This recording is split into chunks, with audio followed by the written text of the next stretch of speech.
Well, hello, people. I'm Jourdan Thibodeaux. This is Cedric Watson Joel Savoy. I'm the hard help. We're gonna start with a little something, little song I wrote. It's something we put out on the first album. I live in Cypress Island, Louisiana, the big metropolis area. Not like these little towns y'all got out here in California, you know. It's really bustling. Don't look for it on the map because you're not gonna find it. Anyway, but I was raising some hogs out there in the back of the house, and one day, anybody ever raised animals? Raised any kind of animals to breed? Like, not like a cat at your house, you know, but like, anyway, the goal is to make more animals, but every now and then you look outside and you're like, God damn, that's a lot of animals. And I gotta feed them, and that's kind of terrible. And anyway, so we walked outside one day and we had a lot of hogs. And I don't know that I had planned on having that many hogs at the time. And so anyway, we wrote a little song, something called Mes petits cochons. And it goes a little something like this. Mais l'enfer.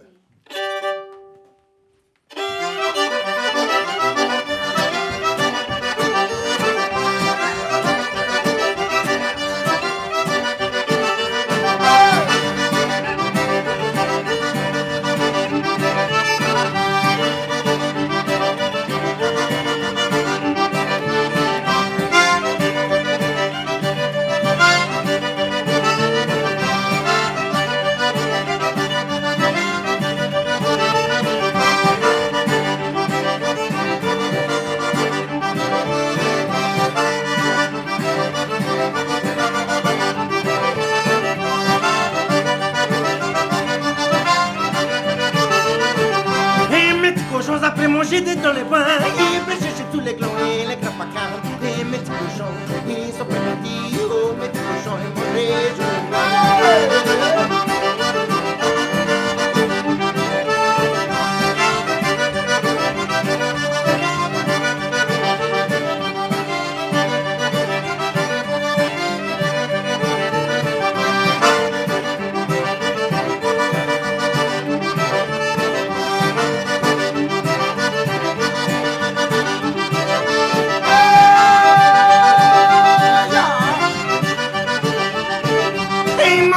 il a piqué tous les fruits, astériatre plus qu'après manger du maïs.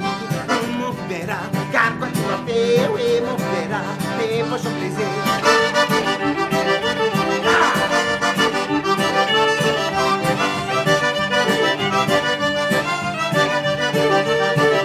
Et mes petits cochons, tu connais, ça fait malade. Oui, mais t'as mangé toutes les choses que j'ai eues. Oh mes petits cochons, mangez plus maïs. Oh moi mes cochons, on va pas la bouger.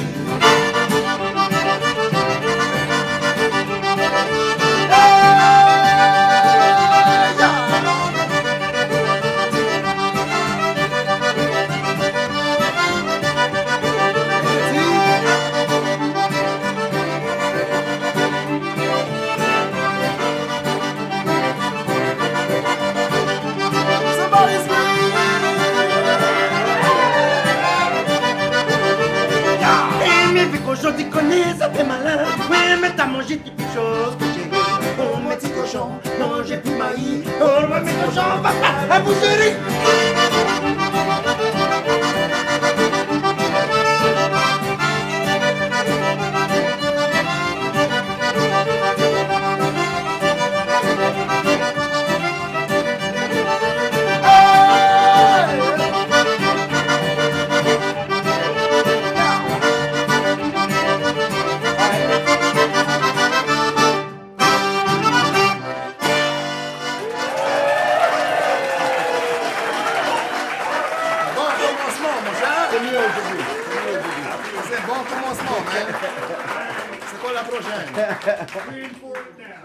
C'est quoi la prochaine chanson? Bonsoir, Mourou. C'est quoi après ça? Oh. Fais attention avec le whisky, mon beau. Yeah, I used to play with a man named Mr. D.L. Menard. And I'm going to tell y'all like he told me, I'm like attracted me. I got to tank up. You gotta put your gas a hole. On va dire bonsoir, bonjour, et après ça, on va faire le blues de Bonnie. All right. Put a little bit of that gas a hole in there.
Blues de Bonnie.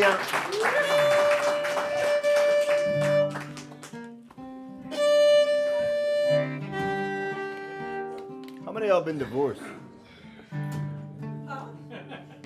Statistically, y'all lying. How many of y'all been through a divorce?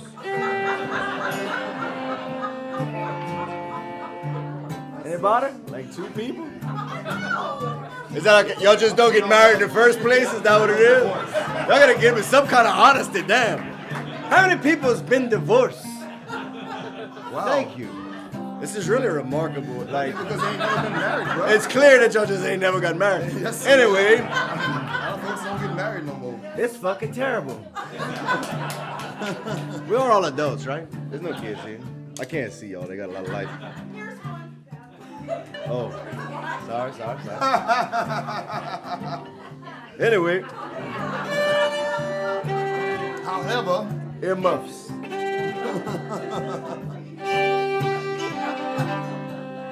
Well, regardless of what y'all been doing, I've been getting divorced.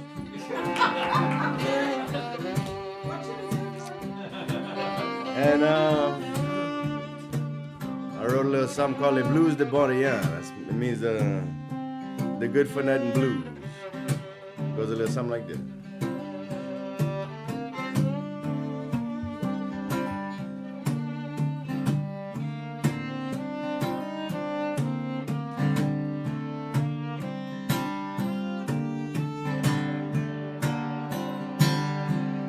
Y'a des mondes comme on dit, you take me gone, quoi j'ai fait, oui quoi j'ai fait, oui comme c'était moi.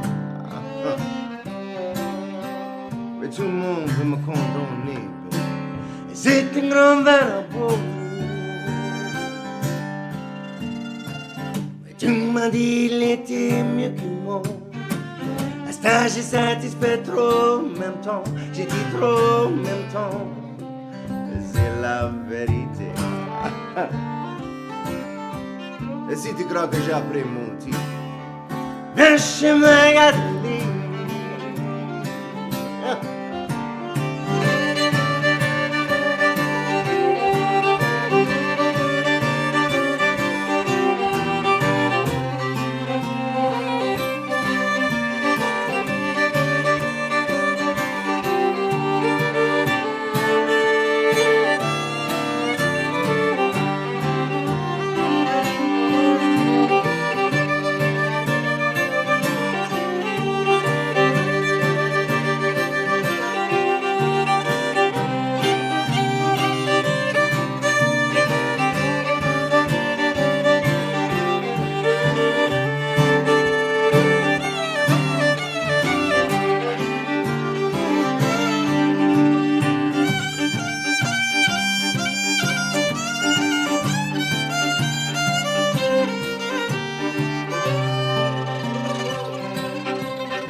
Tu perds tout ça que tu trouves, oui tout ça que tu trouves, tu mérites rien. parce que je t'ai donné tout que tu voulais. Et c'était pas la fin. Ma belle amonier, pourquoi j'étais si fâché? Oui, c'était toi qui as fait ton mauvais choix, enfoiré. Mais t'as cassé le mariage, et t'as cassé toute ma vie, et t'as cassé tous mes rêves, et t'as volé mes amis, et t'as peur de voler, et les cochons sont noyés, et qui veut l'argent, et la maison je l'ai brûlée, et t'es dans avec cette Bourdian. oh non.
Thank y'all. They got I want y'all to know, they got a lot of things we're doing for the first time today. That's just fine. Yeah, it's. You've done LSD before. Yeah. And so you're in for a treat. Oh man, what we doing after? C'est quoi la prochaine? Yeah. C'est la Vermillonville. Vermillonville. Okay. Ouais, c'est ça. Well, y'all, if you ever come down to South Louisiana, how many of y'all have been down to Lafayette before? Well, we got a place. I don't know why I'm talking to the mic as if it's coming through speakers to y'all.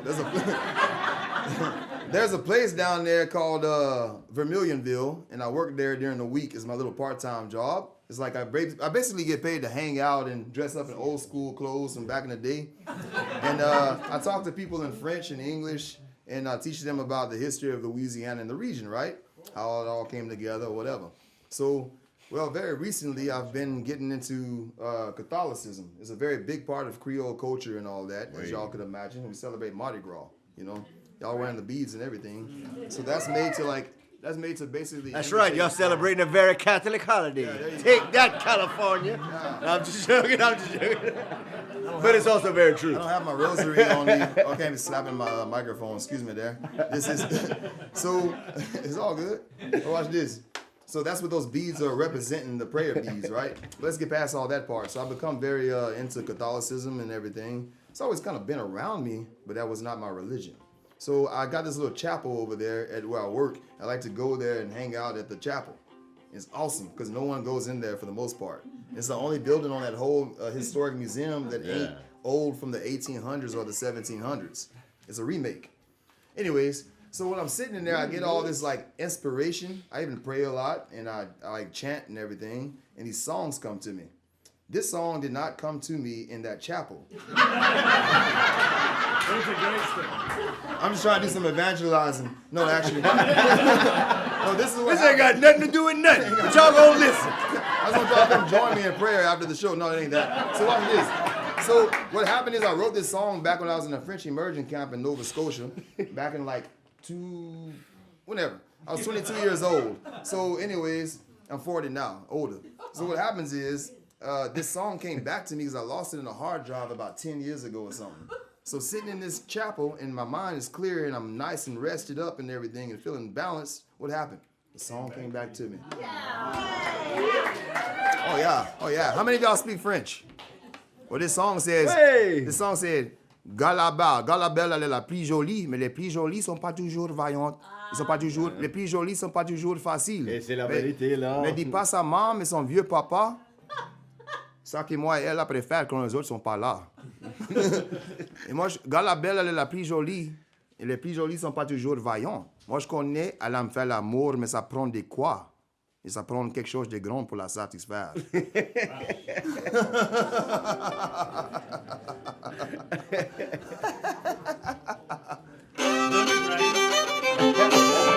I ain't gotta brag.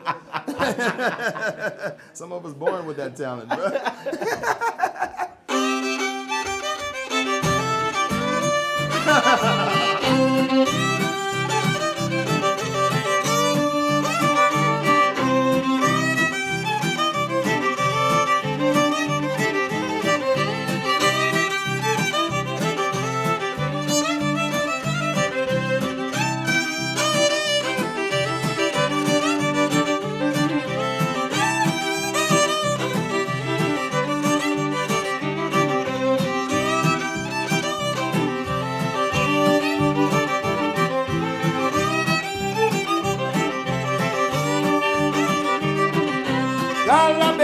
La plus jolie, ouais, les plus jolies sont pas toujours vaillantes. Dis pas ta maman, mais ton vieux papa, qui mange du bec quand deux autres sont pas là.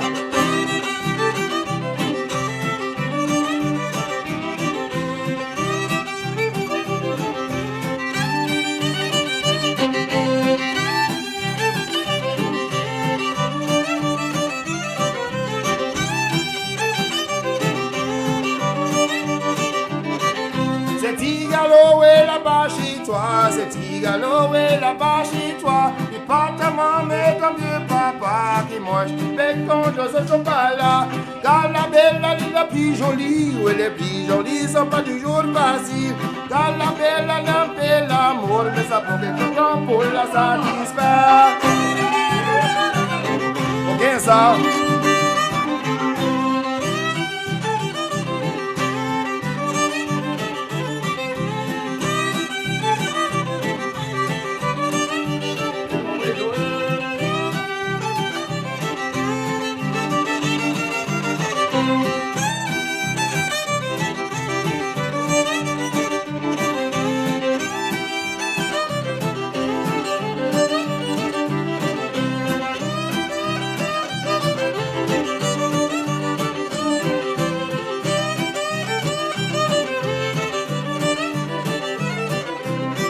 La belle, elle est la plus jolie, oui, les plus jolies sont pas toujours faciles.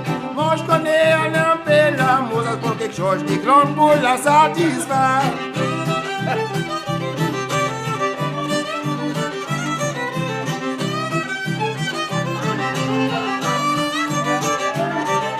Il part devant, ben, il est parti là. Il part au pas, mais il a pas bon tête. Il a pas bon tête comme toi, jolie. Il part devant, mais ton vieux papa.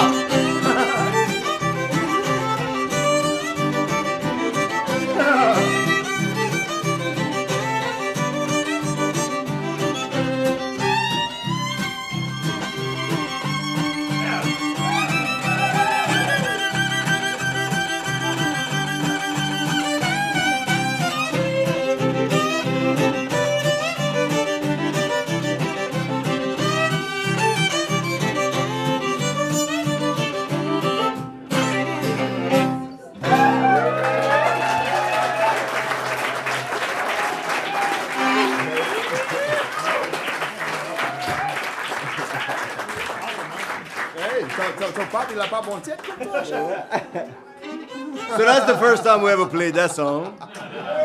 Cedric introduced us to it a minute ago. So if you heard us making noise before we came out, Never it's rehearsed like, it. here's the new song. There's a group text that we have. the Never three of rehearsed us, it either. And there's conversation like Jourdan will ask all these questions about stuff. He's like gig questions and stuff, and Cedric never answers any of the questions. But like almost every day we get a video from Vermilion of him playing fiddle or singing a song. You're just like, check this new song out. It's always some, and it's Completely unrelated to what my question was. It's like, hey man, this Are song you you just available said, March 12th or whatever? Yeah. what is that? And he's like, check out this song. I don't know what the fuck I'm supposed to do with that, but that's cool. That's great. I love it. Yeah, whatever. I'm an alien. I'm an alien and I like that shit. We'll do anyhow. It's very hard. I don't know how much y'all know about music, but so all of us are a little bit autistic, and some of it. I'm not No, joking. I'm an alien. I'm not Y'all are joking. autistic. Like some a little more than others, and some of us in different ways. And these two guys are light years ahead of anything I could be musically because I'm they're an in alien. weird robot brains. But so I can make something up right now, and Cedric will be like, "Oh, it's exactly these notes." And I don't know none of that. I don't know what sound to notes you, I'm huh? playing. I don't. Yeah, that's crazy. That's the weird watch fiddle dude, and. I'm gonna put something in your intestines, boy. I don't know like notes and nothing like that, and they've got like all this math going on in their head, and it's real complicated because we've never rehearsed. So I have a band, and we all play together in my band, and I think this year makes 6 years that we've played together. Yeah, it's been a while, man. Maybe longer And than that, actually. I don't think we've made 6 rehearsals yet. I'm not joking, and I don't know. made 2 records. We made 2 records though, and that it was was basically the rehearsal. they've done great. Yeah. So I don't know how to say things like, "Oh, this song is in G and D and what." That don't mean nothing G to me. Florian scales? So what I do is I just make little voice memos on my phone and I send it to them, and then I just make up Figure it out. the parts. Like I say, okay, the guitar is gonna say, right, and then I'll say like, okay, here's the fiddle melody, and I play it because that's the only thing I can play, and then I'll, sing the drums and the thing. I just send it to everybody. And luckily, they're all like wildly talented people who can comprehend that and go, all right, yeah. And they can just show up to a show and play exactly what I had in mind. And it's kind of remarkable. Yeah. That's what he does. So that's the good news, right? So the bad news is they think it's a reciprocal thing. So they'll send me a song and be like, hey, Jourdan, tomorrow we're playing over here in Santa Paula, California, and here's how the song goes. And I'm like, that means nothing to me. Can you please teach me how to do that? Because I am not, I don't know, I just don't have going on what they got going on. But anyway. You got that, man. So forgive me if I fall short. But I'm enjoying myself, I know that. I'm having a good time. Anyway, look, I grew up listening to a lot of old music. Like most of us, obviously. I'm in a little area called Cypress Island, Louisiana. I already said that. When I was small, I was in a community called Mere, Louisiana, in Acadia Parish, adjacent to St. Landry. My grandpa's farm was up in St. Landry Parish. A lot of these old musicians were up in that area, St. Landry and Evangeline and those things. And two of our musical heroes for sure, especially on fiddle, Mr. Cedric Watson and Mr. Dewey Balfour. If you're not familiar with them, they played a lot of really amazing tunes. And one day Sid and I was sitting around and we put together a little medley of two of our favorites. It starts off with a tune called Jogo Plumbo by Mr. Cedric Watson. And then we followed up with a little song called La Valse de Balfour. That's the Balfour Waltz. Yeah. Anyway, but we felt like they fit good together, and we was hanging out. We was actually, y'all want to know what we was doing? We had just got out the basin. We was eating a turtle sauce pecan. Tell them what the basin is. With some garfish. The Chafalot Basin. It's like, if you look at Louisiana, like in a satellite view on a map, it's all green in the middle. It's like one of the biggest swamps in America. It's the Amazon of America. It might be the biggest swamp in America. That's where I live, like on the edge of that. And we had just got out of there, we was on the water, and we were going to fish and that. And then they had, this chick that I was hanging out with, her daddy used to run hoop nets. If you don't know what's hoop nets, it's a lot to explain. But he had caught some garfish and some turtles and all that, and they had cooked the supper. So Sid and I was sitting and having a drink and eating supper, and somehow we got to putting these songs together, and we felt like they fit. That's when it happened? Yeah, that is. I thought that was just, yeah, that's right. That was that day. Ain't that something? With Camille. I'll be God dog. Yeah. I'll be God dog. I thought it was a yeah, we were sitting in the outdoor kitchen. I don't know if y'all have outdoor kitchens over here. Oh, yeah. Okay, so we're sitting in the outdoor kitchen, and I don't know. We put these songs together, and it made sense to us. It was two of our favorite tunes. Bruh. And think about it.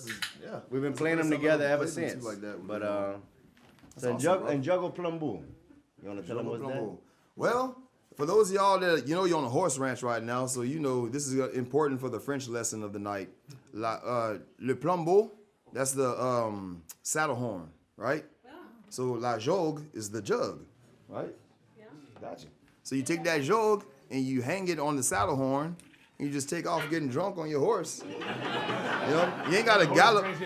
Yeah, you ain't got to gallop either. You just let the horse like what they do, that uncomfortable feeling, that speed. If you gotta touch your reins, your horse ain't too good. You know what I mean? Like you're basically idling on your horse. I'm judging you.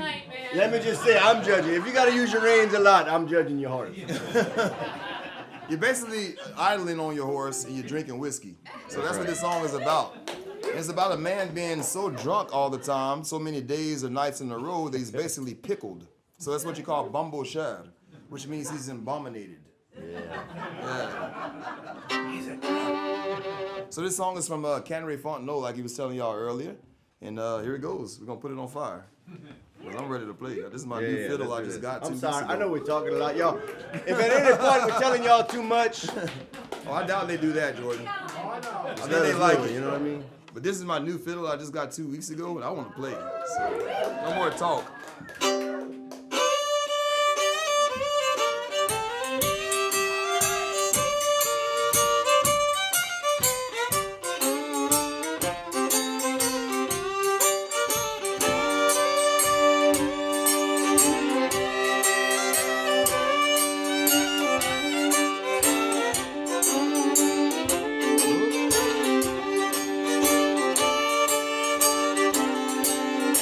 back in the swamps. The rice fields.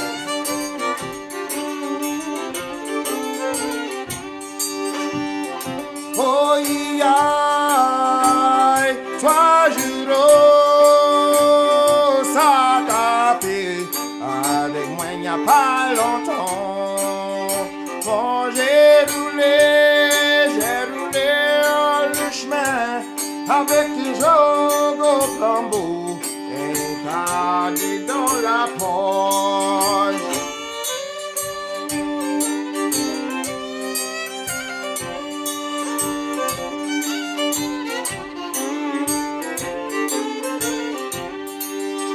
Moi j'ai jonglé, moi j'ai pleuré. Oh, petit monde, tes parents sont tout contre moi.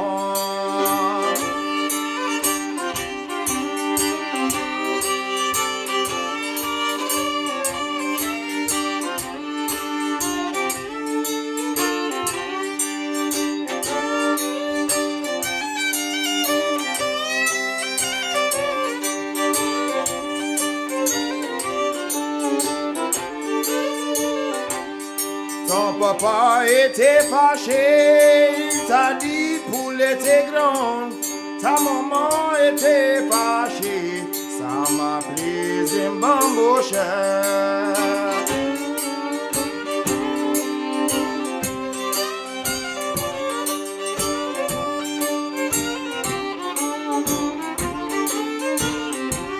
Il avait dit mal encore.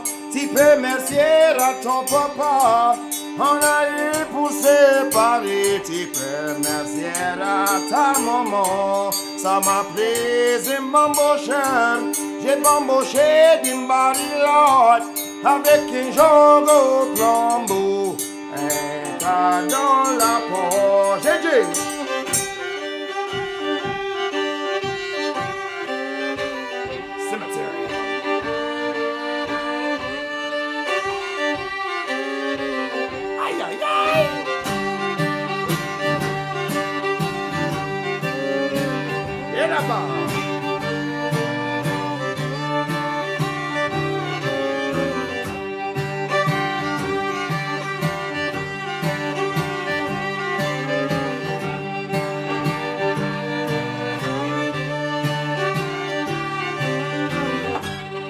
J'ai parti de la maison, j'avais fait mon idée. J'étais parti pour chercher pour mourir au bout de mon sang.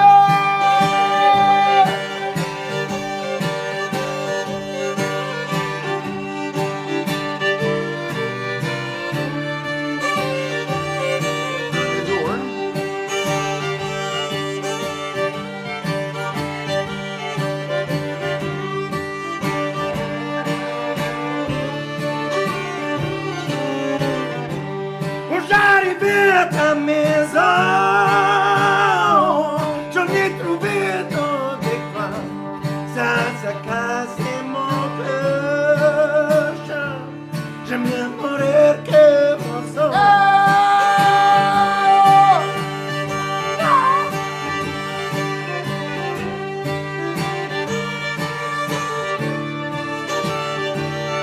Le blues.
jours de ma vie,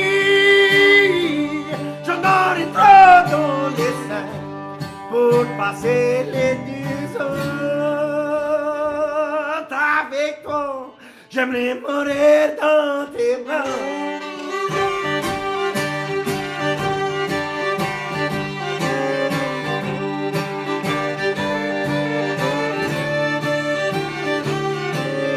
Et la maudit.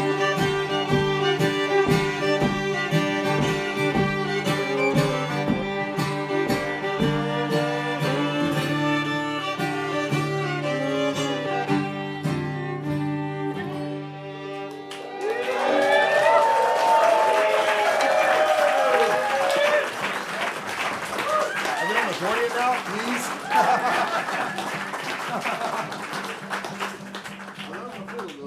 Merci, yo.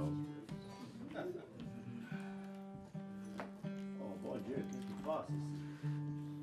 No more phone trouble, please. It's the time of year, y'all. I don't know how much y'all know about Mardi Gras. Beaucoup. But it's important to us. That's the last day before la carême. You know what I mean? Like, that's the last day before Lent. It's the day to get out whatever's left of your debauchery. Get it all done. Because Lent's coming up. And it's a very important thing to us. We got a lot of traditions going on. We're on a Ficataig Mardi Gras. That's out there. It starts at Mr. Joel Savoy's house. And it's going to be our 19th year running this year. Hard to believe. That's crazy, huh? And I feel like I'm only 19 myself. so, if you're not familiar with it, look up traditional Mardi Gras. We don't do parades and beads and all that kind of stuff. We got costumes full of fringe with like a big capuchon, so a big pointy hat and a mask and all this weird stuff going on. But these are traditions that's been going on for probably 600 years, at least. And it left France, started probably in the Renaissance, I guess. But it's cool because I didn't know until I was grown. I knew that was for us. When we were real young, we didn't realize that all of America didn't do it, you know? And like, y'all didn't get out of school for that, and it was like, what is that? It's crazy. But then once we found that out, it was like, okay, it's just us. But then now that we've been grown, we found out, oh, hold on. They got all these people in the Caribbean, like in the Antilles, they got all this. And they're doing these very same traditions, same costumes, same, you know, like everything.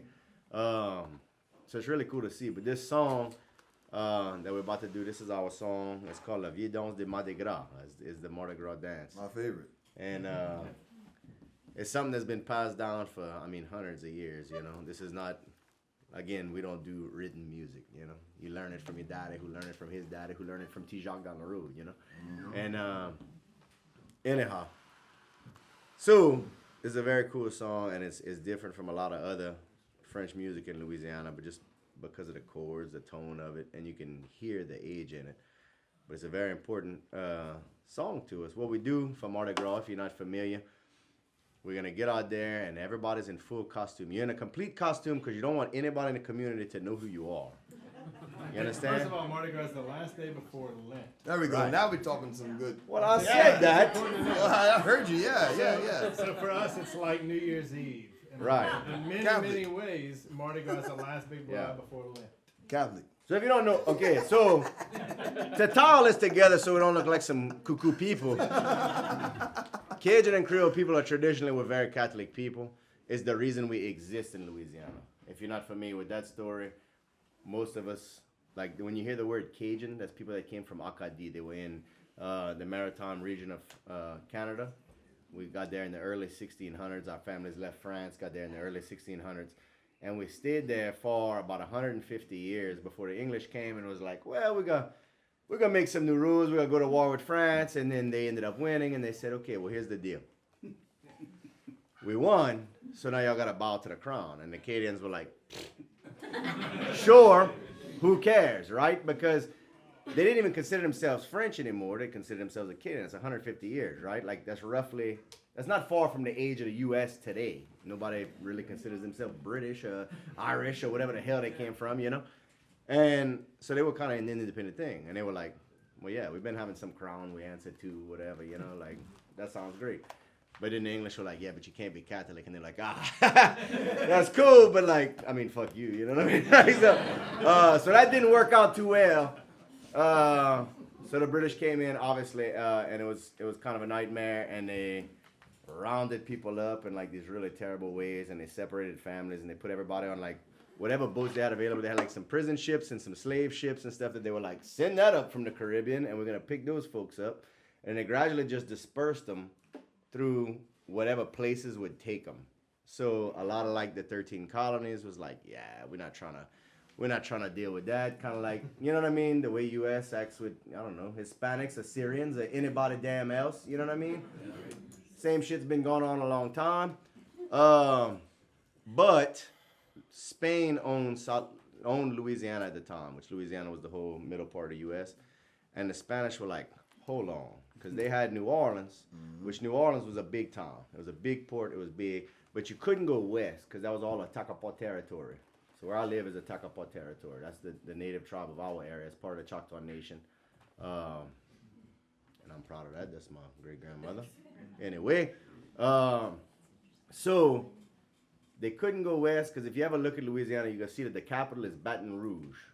Right? But that's Baton Rouge. That means red stick. And that's because any of these white folks that was coming over and the natives would find you, they was like, hey, you don't belong over here. So they would take you out to this clearing where they had a big stick set up and they'd tie you to the stick and then they'd smash your head on it. So it was all painted with blood, so the stick was red. So the capital of Louisiana is Red Stick. Anyway, so obviously because of that, it was kind of hard to get like these colonizers to like go hang out in this area. But when you got a boat full of refugees, it's like, hey, hold on. Y'all know how to raise animals real good? And you Catholic? Spain's into that. You know what I mean? Have we got the land for you? So they were like, come on down.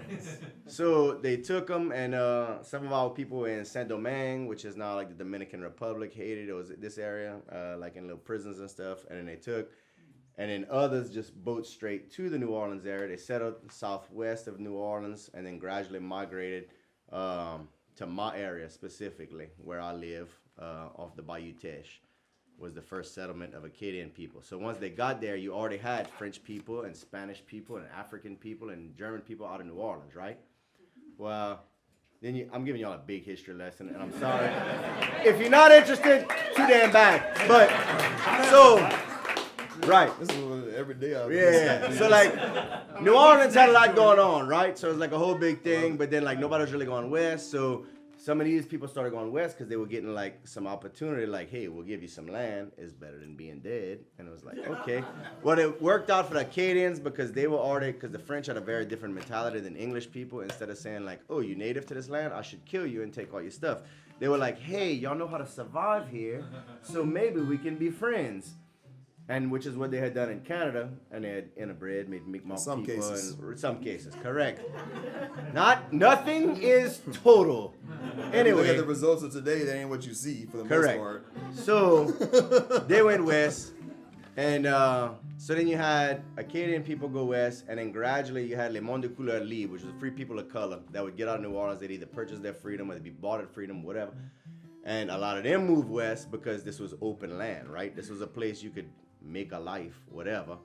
So anyway, all of this culminated in what we got today, which if you hear Cajun, really that's a subset of Creole culture. Don't let nobody tell you different. If they tell you different, it's racism. Anyway, so they all kind of did a thing, and that culminated in the culture we have today in our area. So because of that, most people speak French or spoke French. A lot of our parents and stuff stopped learning it. We were raised like that, like, but it's not a lot that's left.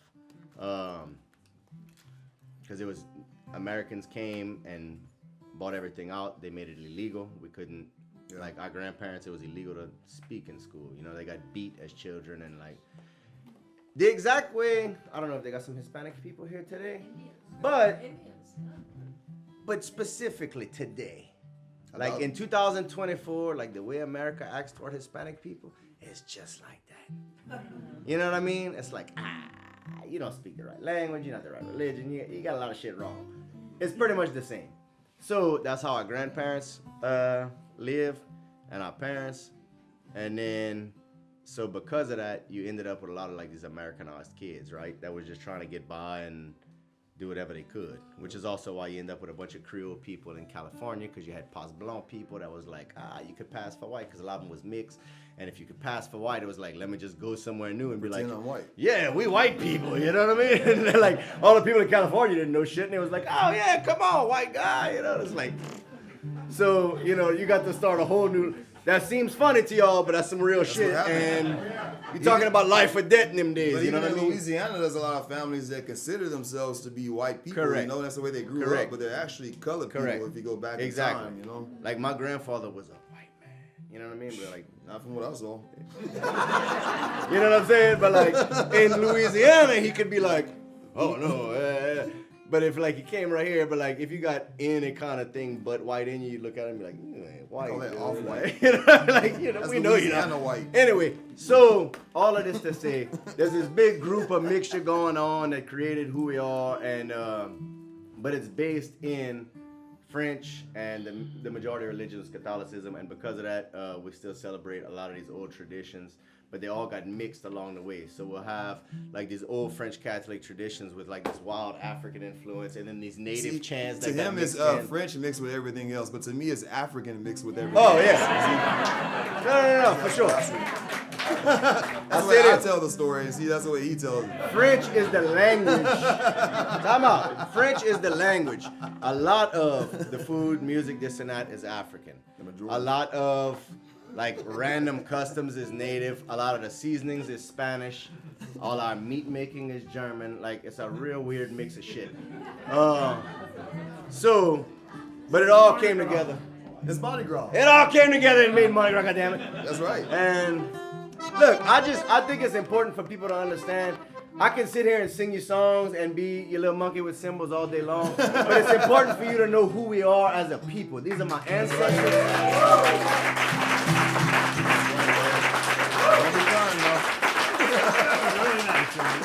I'm serious though. Like this is our family. Like I don't do this. This ain't something that's cute to me. This is what I come from. This is what made me. And I feel that it's important to pay respect to that. Anyway, all that said, for Mardi Gras, what we do is we go house to house. And everybody's in their costumes. And you go and you knock at the neighbor's door. They got a capitan. And the capitan is the man on the horse. He got a big cape and a cowboy hat. And he's going to go knock at the house. And he's going to ask permission for the Mardi Gras, that's the people in all the costumes, to come on their property. If they say yes, we'll flag them and they all come. When they come to the property, they're going to take and they're going to sing, they're going to dance, they're going to do whatever they can to entertain that homeowner to give them some charity. Because really we're just going house to house begging for charity. La Charité. Right. So they'll maybe give you a potato, they maybe give you some money, they maybe give you a little bag of rice, something like that. Because the goal is at the end of the day, we're going to make a big gumbo for everybody to eat. So we go around doing this, and in each house, bruh. yeah, and if you really wanted something good, they're going to have a chicken or a guinea. That's for you. Y'all know what's a guinea? Do y'all have guineas over here? Yeah? All right. I just didn't. I don't know what y'all got going. Throw 'em and you Yeah, chase I 'em figured and that too much. You know what I mean? Because that's an African bird. But, so we got a lot of guineas at home. But, Not a guinea pig. yeah, no, a lot of guinea pig. That's good eating too, though. That is, if y'all never ate guinea pig, that's good good, eating. yeah. Oh, yes. Oh yeah, bro. Oh, yeah. Oh yeah. It's good. That's called cuy. Kobai. No, cuy. In Peru, they call Okay. it cuy. And it's good. Anyway, so if you're real good, they're going to give you a bird to help add to the pot. But they're not just going to give it to you, because that's just too easy. So y'all are going to be like that. And that man with that bird, they're going to take and they're going to throw it. And then the people got to go and chase it. Yeah. And it's whoever can catch the bird. And wherever it goes, that's where the Mardi Gras is going to go. They're going to go on top of the barn, under the house, whatever they got to do. Cone heads running and chasing Yeah. the chicken. So, anyway, but the song that's sung to the voisins, all the neighbors in the neighborhood, is the Chanson de Mardi Gras. And it's a very old tune. It's about 600 years old. And I'm sorry I've taken so much of your time. I That's hope you all right, learned man. a little bit about who we are. Yes. But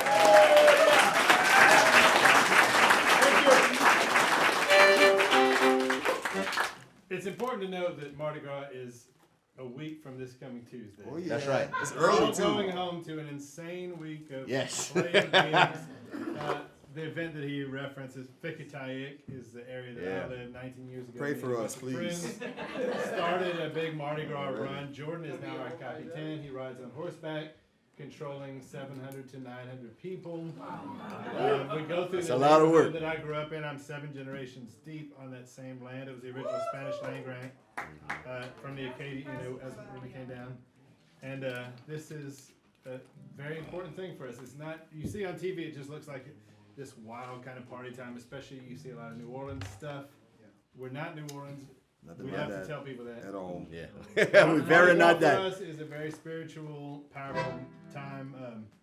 And yeah, this song means a lot to us. So we're playing it for you because it's Mardi Gras season. Otherwise, we would never play it.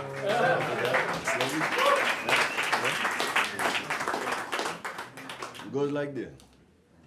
Wait, how's it go?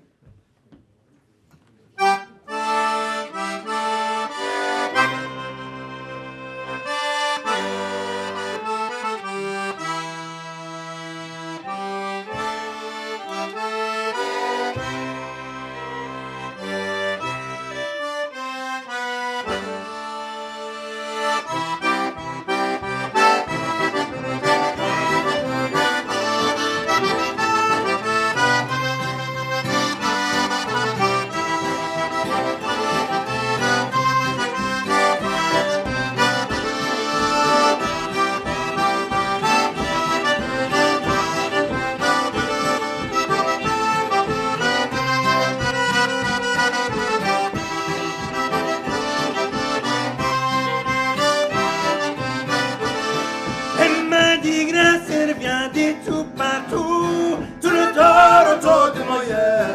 Ça passe une fois par an, demander la charité.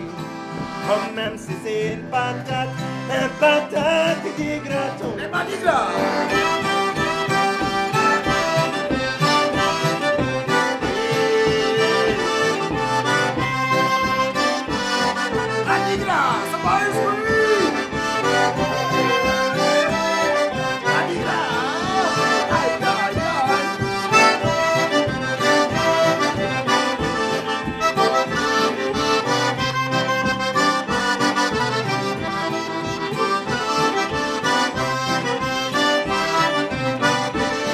Elle m'a dit grâce à une bouillage sur le dos autour de mon yeux. Ça passe une fois par an, demander la charité.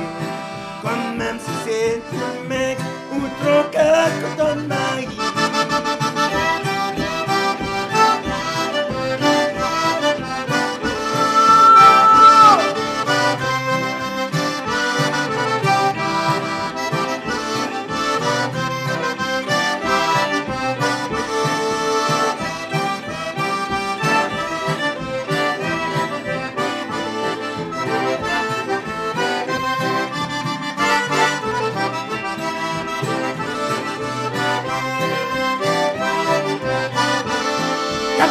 Capitaine, voyage ton feu, allons chez le voisin, demander la charité, pour les hommes venez nous joindre, les autres venez nous joindre, mais au gambo ce soir.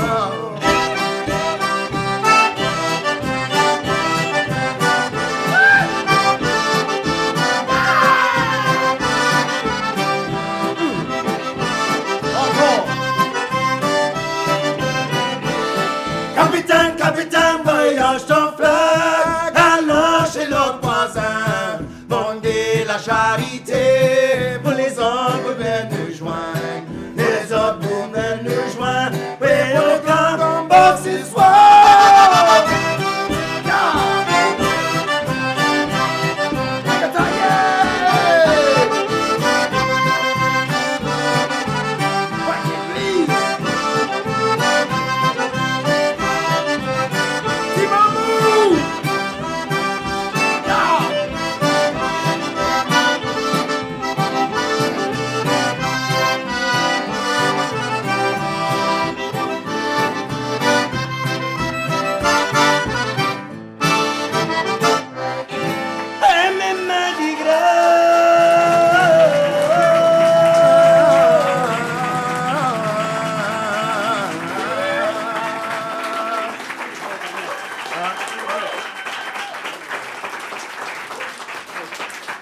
think it's about time to put on a little pause for the calls.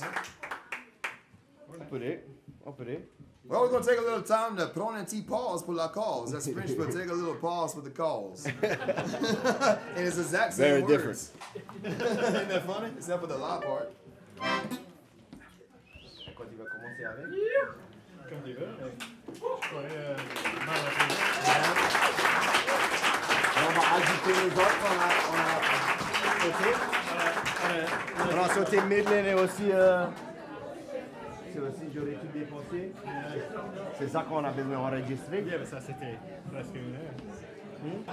Okay, let's welcome back Jourdan Thibodeaux, Cedric Watson, and Joel Savoy.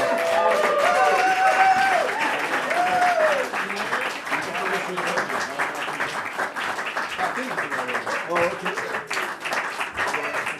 I bet y'all. You don't need me. But I'll be there with you in spirit.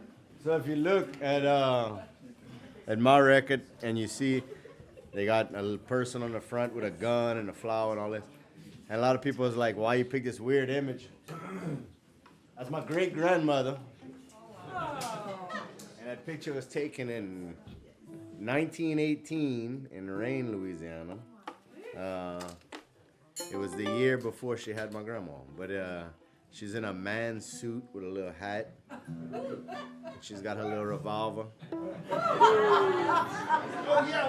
She's kind of a badass, you know, Grant. And she was about like 4'10", but she wasn't taking no shit, you know what I mean? Yeah, the cover picture is 4 foot.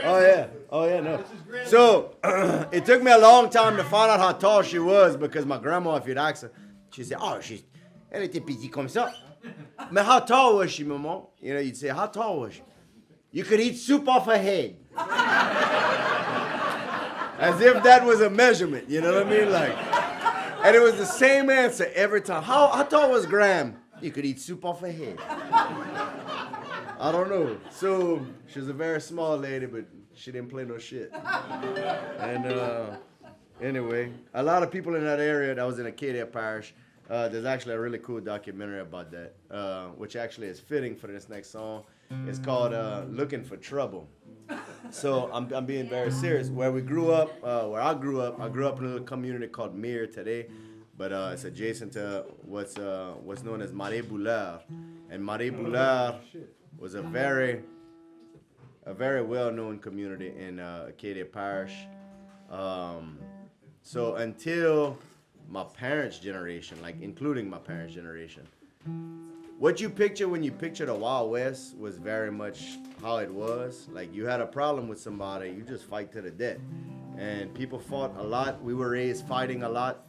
We, I don't know how to explain it. We fought a lot growing up, but our parents and grandparents, they did a lot of things called like entadidon and all this, where you would tie together. Like, if you've seen West Side Story, how they would do this with some knives, you understand? This was like a common thing at home. You would tie your wrists and you'd each have a knife, and you'd have to, and if you either quit or died, but it was better to die, you know, because, so in that little documentary I'm telling you, it's called Looking for Trouble.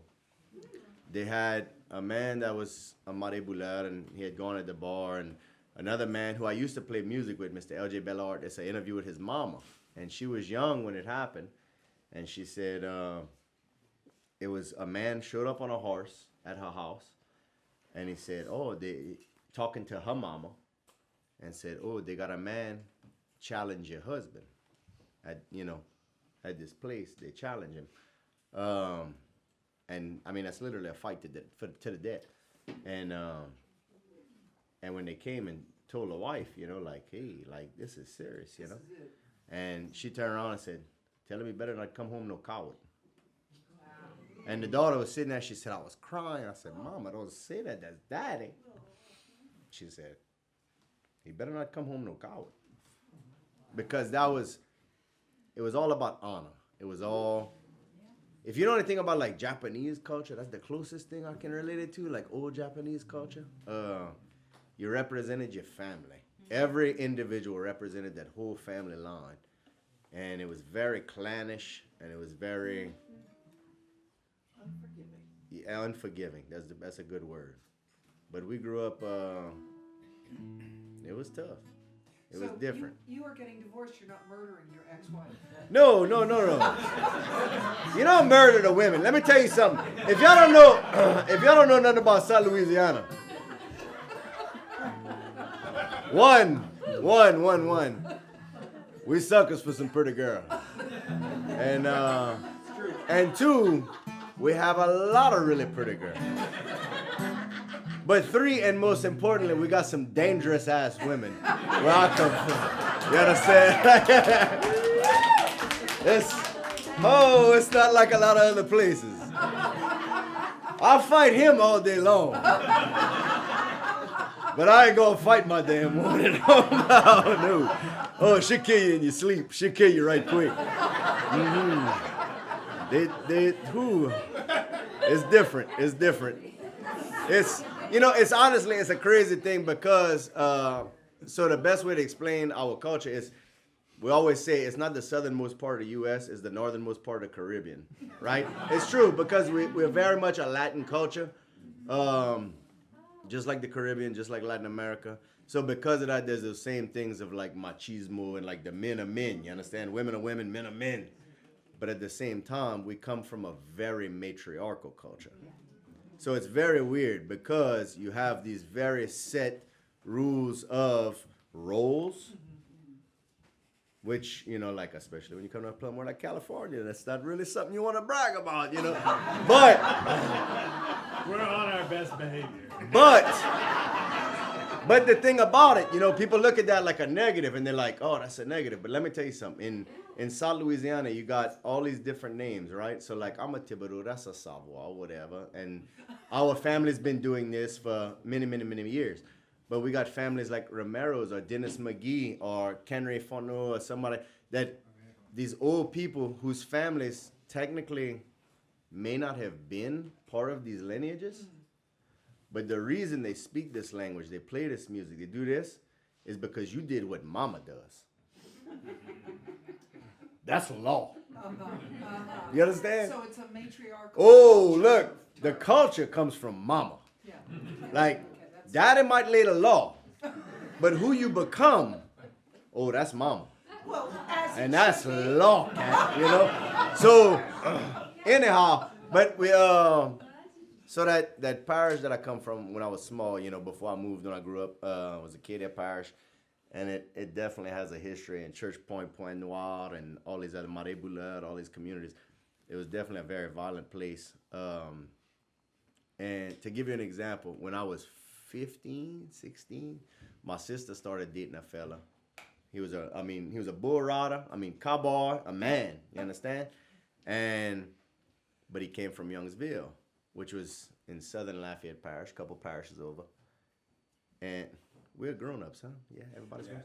And the first day that I met him, we went and I met him and I was like, how you doing, man? I'm Jourdan, this and that. And I'm being nice. That's my sister's boyfriend, how you doing? And he said, look, man, I know where y'all from and I don't want shit to do with you. And I looked at him and I was like, the hell is that, Like, that's kind of rude. He said, no. I know people from that part of the world and y'all rather fight than fuck, and there's something wrong with that. So anyway, I say all that to say, here's a little song that's one of my favorites. It's a very old song that I always love playing by Mr. Kenry Fontenot. That's what you call a segue. And it's something, I always loved it, but I could never play it like he played it. And I felt really embarrassed about that. I felt silly when I try and play it in front of people because I was like, I know it's wrong. I know I'm doing a bad job. And it's wrong in every way. Like, he played it in 3/4 time. I'm playing it in 4/4 time. Like, I didn't even get the beat right. You understand? And I felt silly about that until one day I saw an interview with Mr. Kenry, and it was back in the 70s or something like that. And they said, Kenry, how you wrote that song? And he said, I didn't write that song. He said, I heard the Bellars playing that song, but I couldn't play it like he played it, so I played it my own way. And it made me feel a lot better. But I played this because I enjoyed it, and I understood it. I related to it a lot, thinking about a lot of friends that we lost along the way. And a lot of people would ask me what it was about after, so I would always try and explain it, but I took the time to take and make an English version, which is very. It's not an easy thing to do, to translate a song. Not easy. It's pretty rare. Yeah, it's literally the only one I do. So that's the extent of the English songs you gotta get out of me today. But there's a little something called les bars de la prison, which means the prison bars, and it goes a little something like this.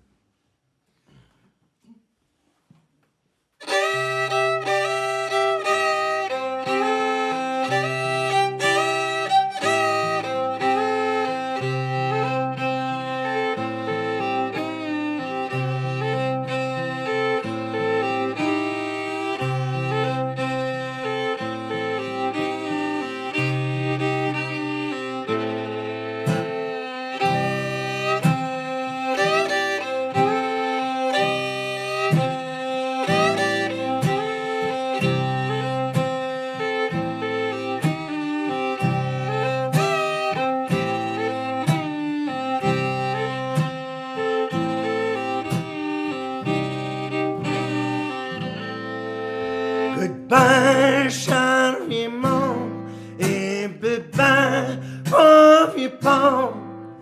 Bye-bye, mes frères et mes chers petites sœurs. Moi, j'étais condamné pour la balance de ma vie dans les mains de la prison.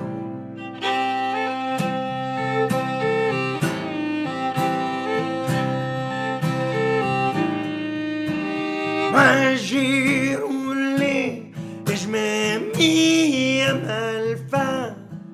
J'avais la tête dure et j'entrais dans le tracas. À cette heure, je suis condamné pour la balance de ma vie dans les mains de la prison.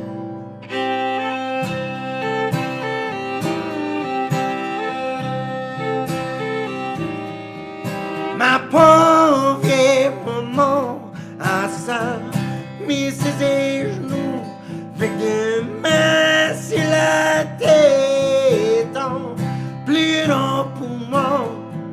Elle dit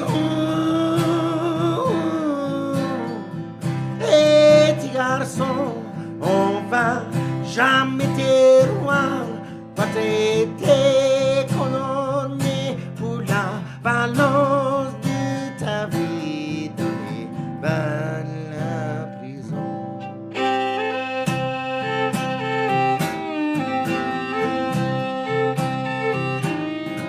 Je dis cher vieux maman, pleure pas pour moi, petit prix pour ton enfant, pour essayer de sauver mon nom des flammes de l'enfer.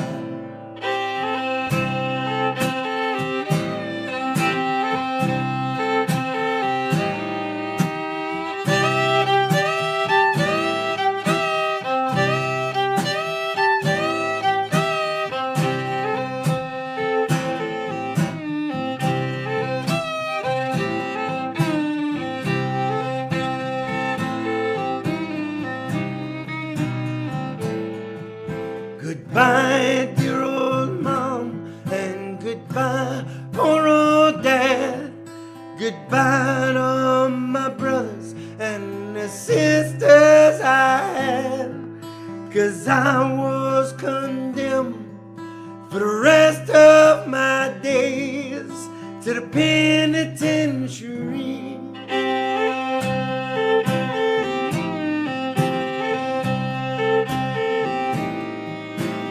I rolled around and I did bad things and I had a hard head and in trouble I stayed.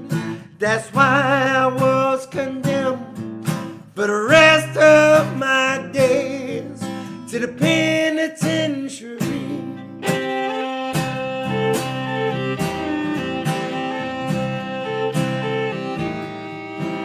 My poor old mom, she was down on her knees with both hands on her head saying, oh God, please.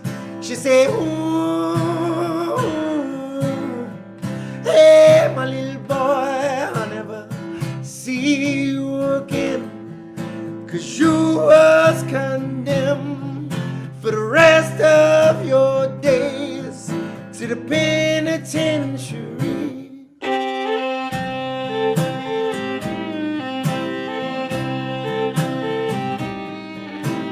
I say, Mom, don't cry for me, just pray for your child. Save his soul from the flames of hell, the flames of hell.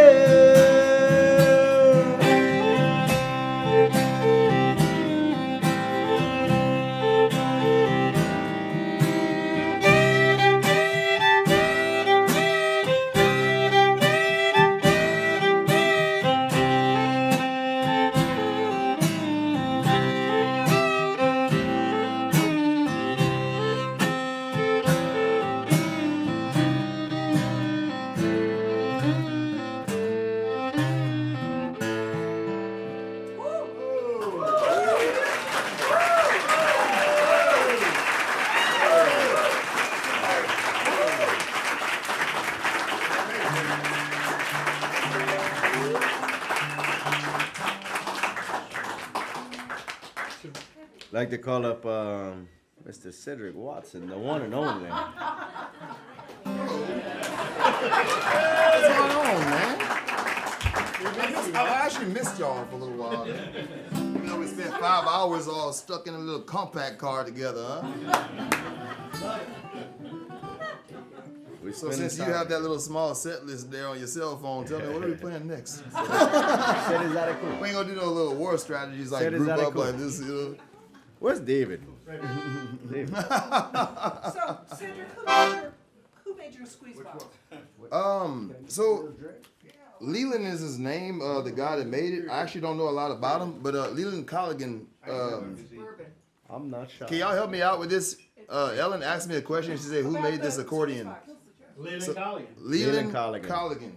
So a friend of mine gave me this accordion. Yeah. So this company here, Acadiana, I've never really I didn't know that it existed, basically, you know. So I ran over my accordion, Jordan's wedding. I was leaving. It was a good time. It was a good time. He's getting divorced. He really did. He ran it over. No, I wasn't divorced. No, he said I was getting divorced. The divorce. So at the time, who was my wife at the time, she was pregnant, and she could not help me with my daughter, who I was holding, who was 3.5, 4 years old, whatever. And I got my instruments on my back, and we're getting down this driveway, trying to get out of there, which you got to try to figure that out, because it's like one way, like a farm, you know? It's long. So what's going on? I put my accordion down, and I got in the vehicle, everybody good, you secure, boom. And then when I started it up, and I decided to get out of there, I felt something. Did you hear it? Did it sing? Well, I don't know if y'all know, but so these accordions are all handmade in South Louisiana. No matter what brand, they're all handmade in our area. And they're very much not a cheap instrument. It's not like something I spent $500, got another one. Nah. The thing is, whenever I ran over whatever it was, I knew that I didn't think of my accordion, but I knew it was something that was whatever it is, it was not there whenever I parked and pulled up here. So whenever I just ran over, it's something there ain't no trees that, you know what I mean, like a branch. I got out, and when I saw my accordion, I have no idea.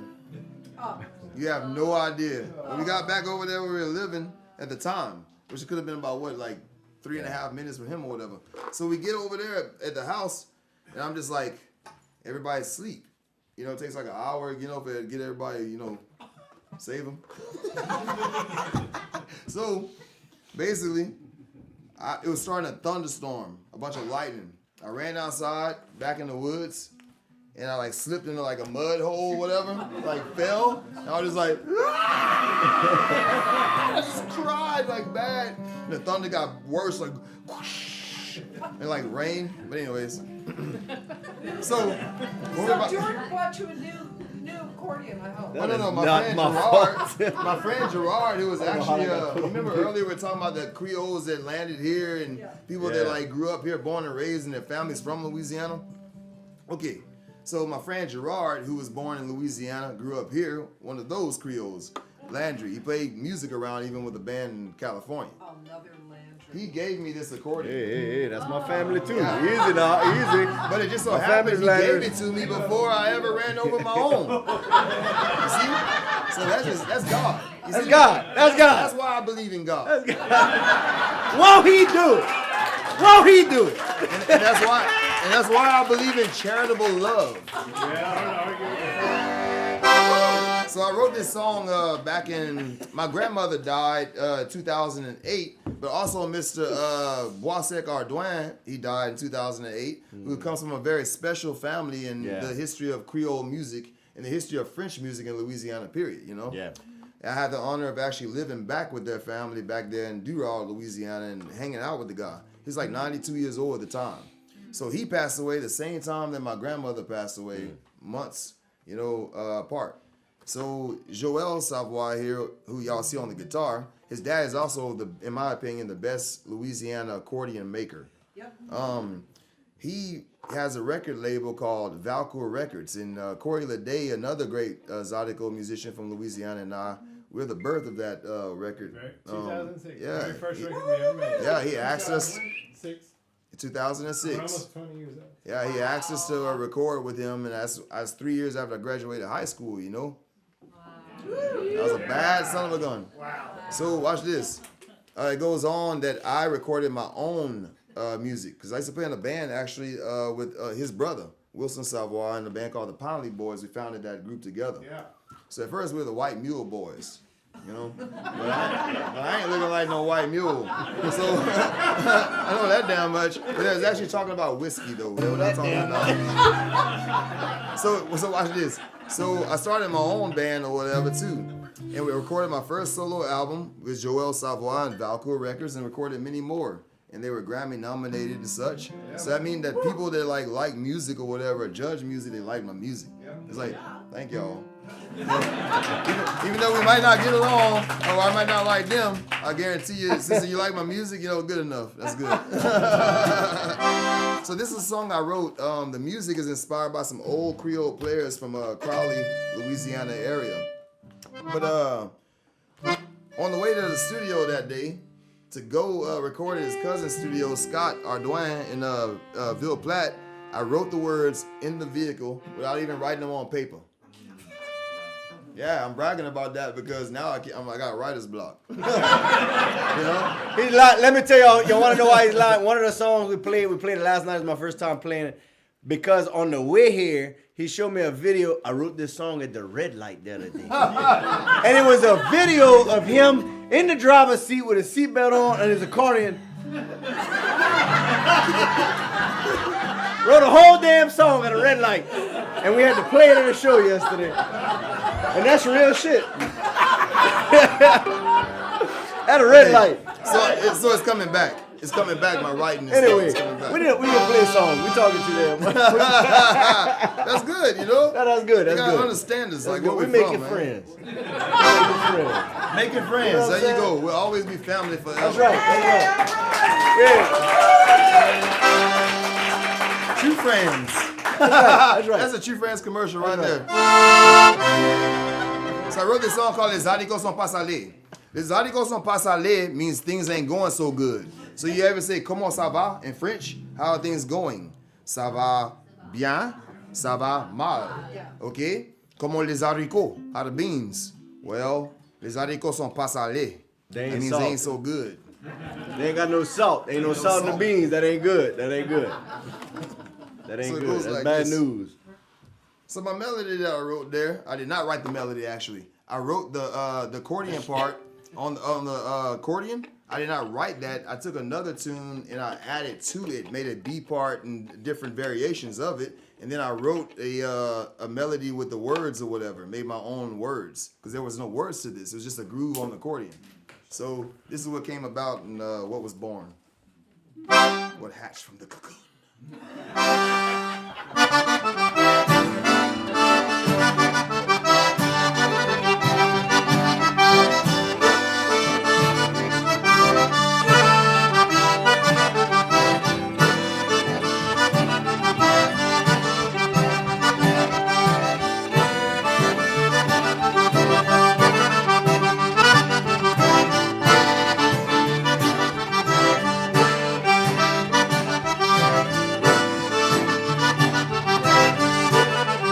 Les années qu'on s'en passe à les bébés, les années qu'on s'en passe à les catins. Moi je vois pas quoi je fais tout seul.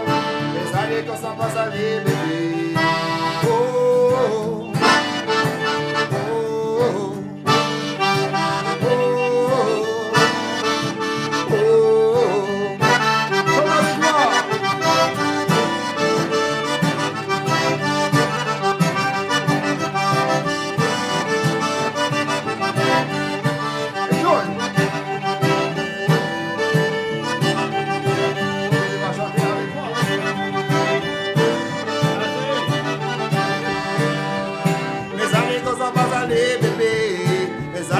Pas aller quelqu'un. Moi je vois pas quoi je fais tout seul. Moi j'ai plus d'argent sans toi. Oh, oh, oh, oh, oh, oh.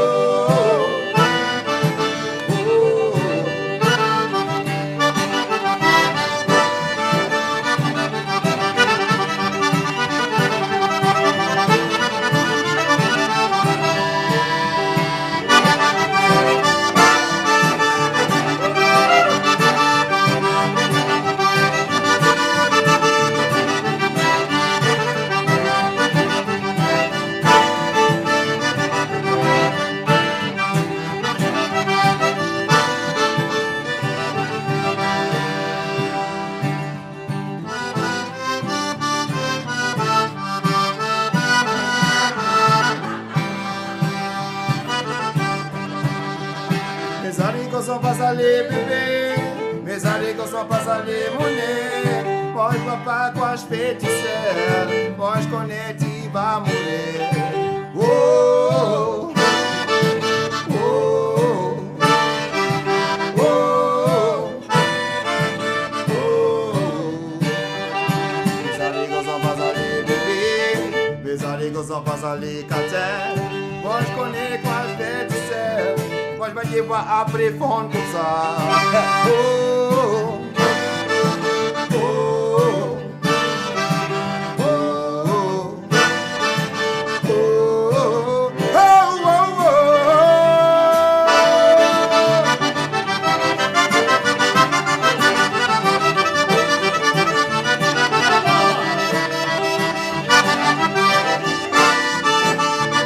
somebody scream.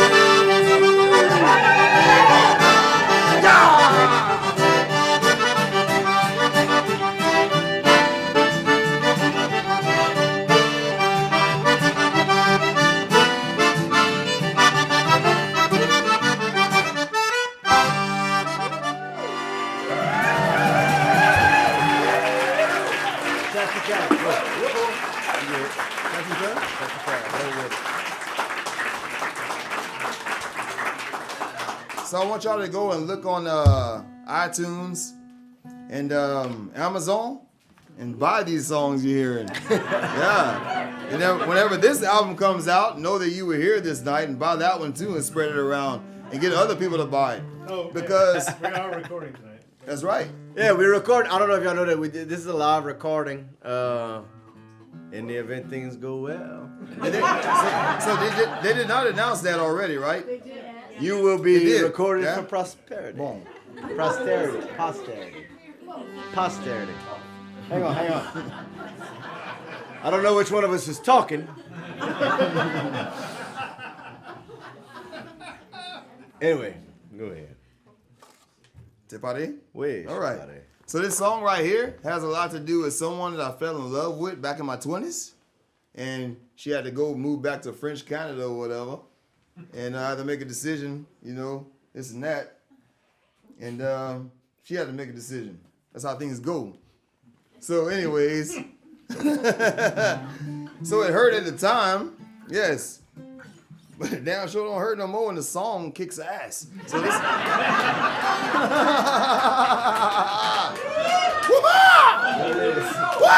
There it is. Truth. Yay!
Oui, ça fait, je m'en allais à un autre pays pour libérer mon esprit avant de mourir.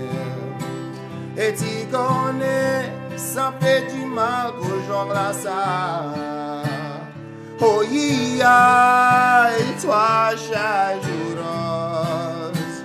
Tout le temps sans temps, c'est comme si tu veux plus moi. Et moi je fais d'apparence qui moi je vois pas.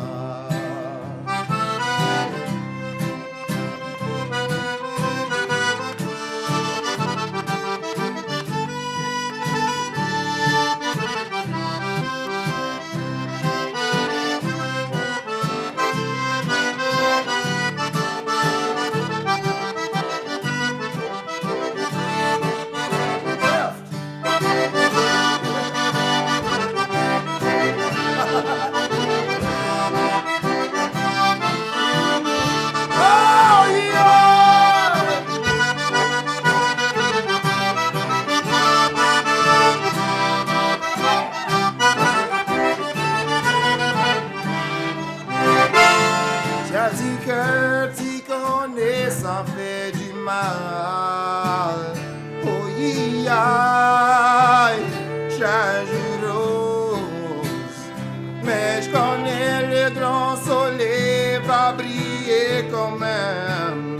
Et surtout le bon Dieu sera avec moi.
What's going on? I'm gonna go pee. So we're gonna play one together? Yeah, I play triangle. I think you play fiddle, huh? On l'a pratiqué juste à l'heure? Ouais. Yeah. Ok. violon. C'est C'est le violon, violon, hein? Je crois, oui. Je connais pas. Alright, on va essayer ça. We're gonna try a song we ain't never played before. Aïe, aïe, aïe! It's a little something I wrote mad at a woman not too long ago, and we talked about it about 5 minutes before we got up here. So we're gonna give it a shot. And if it falls apart, that's on me.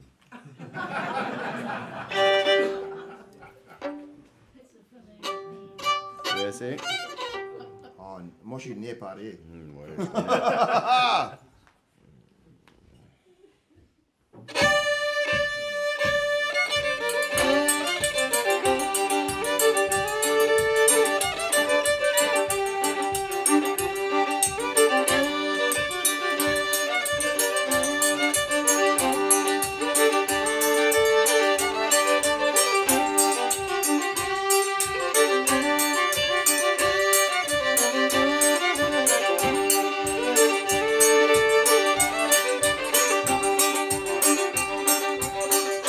Près par le nom du chemin, avec les signes là-bas au coin de la vérité des mensonges.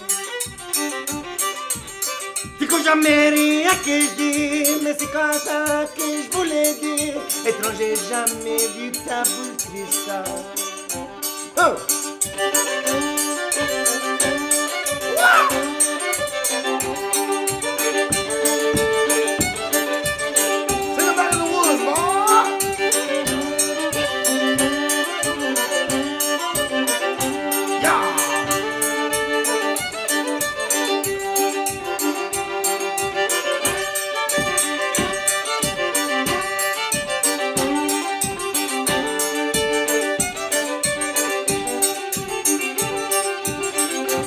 Comme quand tu penses, je sais, mes sentiments sont agités. Elle a pas de pas des miens à qui j'ai peur. Plus fier que les clients, et plus fort que les regissements. Ne peux pas qu'on t'a pas trouvé l'été. Oh!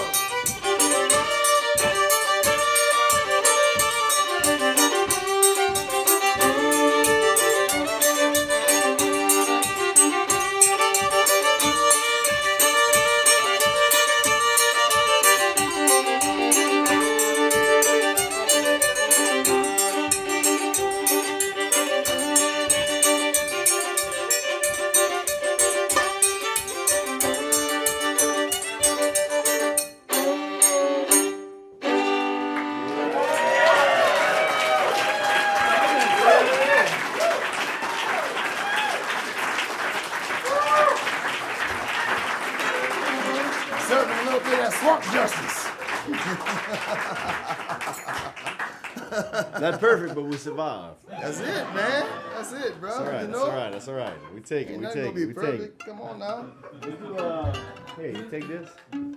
Let's do y'all do some Pas Janvier and stuff. That'd Yes, be man. You play triangle? Let me go ahead and tune up just to make sure I'm in Play the this little glass right here. Western standards. Y'all drinking? I'm drinking by myself. All right, all right. I mean, it's Saturday, huh? It is Saturday, right? It's Saturday. Oh, Jesus blood. Le son, le bon son. You want me to put you back? Joel, did you ever meet Dennis McGee? Yeah. Let's talk about him a little bit there. Tell him who he is. Well, Dennis McGee was kind of the grandfather of Cajun fiddle playing. When I was a kid, we were scared of him because he had like these huge dark bags under his eyes, and he spoke French, and he just kind of shouted out all this stuff. And my dad spoke French with him, and he'd come to the house, and all the kids were just like totally frightened by him. And he'd play this wild fiddle music, and I grew up. I started playing fiddle probably when I was about 11 or 12 years old, and Dennis had already died, but instantly became completely obsessed with this style of fiddling. And learned all of his tunes. Kind of one of the very few people in Louisiana like to know all of to just really fall in love with that repertoire. I mean, you came in and totally fell in love with that too. Oh, bro. But fell in love with that Dennis McGee repertoire. Dennis McGee was playing music from he learned all his music, which he recorded in the 1920s, from a man who was 100 years old back then. So he was playing all this super ancient Cajun fiddle music. I wouldn't even call it Cajun fiddle because Cajun didn't even exist. It's colonial Cajun, French, like Creole music. colonial French Louisiana fiddle music back in the 1920s. And he was one of these people. He was like McGee. That's a French name because all the McGees I know speak French. He had no idea. I mean, seriously, this is where we come from. I mean, and so Dennis, we listened to it all the way here too. I mean, he talks about the way the house dances were then, the way that they had dances in the round where they played. Nowadays, if you go to Louisiana to a dance hall, it's waltz, two-step, waltz, two-step, waltz, two-step, all night. And I love that. I mean, we all grew up playing that in dance halls. But back in the day, they had a whole variety of dances in the round. They do a mazurka, they do a reel, they do a va-ça-vient, they do a cotillion, they do a certain... they do a certain set of dances, and it was more like square dances, like big. It was dance. It wasn't couple dancing. Mazurkas. It was all these things. It was group dancing, so they'd have house dances. Picture this, because this is perfect for where we are right now. Yeah. If we turn these lights off, you could picture oil lamps around the walls, and David Bunn would say, "Hey, I'm having a dance tonight." And if David Bunn was having a dance, he'd be the door guy, right? So he'd invite all of his people. And he'd say, okay, well, my house is big enough to fit this many groups of 6 or 8 dancers. Mm-hmm. They'd come in, and the fiddle players would be set up on top of the table, just 2 fiddles. This is like old school, before triangle, way before the accordion came to Louisiana. And they'd play this set of dances. Everybody would dance through the room. Then they'd have to go out. And then David Bunn, the door guy, would let in the next group. And Dennis McGee would count it. So then he'd let in the next group of however many dancers of 6 or 8 people could fit. And if he didn't like you, you'd never get into dance. But he'd let these people in, right? This is a great idea. It sounds good. So this is... Right, I know. You should. It's a new model. I'm preaching a new model to you. But I grew up... I totally fell in love with this music. This idea of these group dances, all this stuff. I'm talking about reels, polkas, mazurkas, all this stuff. As soon as the modern waltz came, this is dancing in a group with, kind of dancing in a circle, like a square dance. Like Vikings. Sure. Anyway, as soon as the modern waltz appeared on the scene in the 1800s, where a man and a woman could dance one song together for the whole tune or whatever, all that other shit disappeared instantly. It really did. That's when the Caribbean culture kicked in. Everything else went away, and it became... That's when my ancestors took over. And it became couple dancing. And then the fiddle playing went from bouncy, like fun, like this kind of wild, now they like grinding crazy in there. fiddle playing. I like that you're like my interpreter. Oh yeah, I love it. I'm your hype man, bro. I'm your hype man, But it went from this I'm really bouncy style of dancing and fiddle playing to this very smooth sound, kind of, which I wouldn't call this very smooth, but nowadays in a dance hall you hear it's lazy, smooth, like a smoother bowing and everything. So the music has changed a lot. All that is just to say that I love this early style of fiddle playing. I don't play fiddle in this band. I love to play fiddle. I'm a huge admirer of Cedric and Jourdan, and Cedric's can play a beautiful song. You're the best. You're the devil, dude. Like the good devil. But like you're the best fiddler. This dude right here, this cat, Joel Savoy, is I gotta say, like this is just my opinion. I don't believe in who's better than who or who's the best. And I don't believe in all that. Because like anybody that's playing Mozart, anybody want to play Metallica, I'll show you what I play, and you do that. So anyways, but watch this. But he's definitely one of the best, I would say, fiddlers in the history of the state. What do you say? Without a doubt. You know? For sure.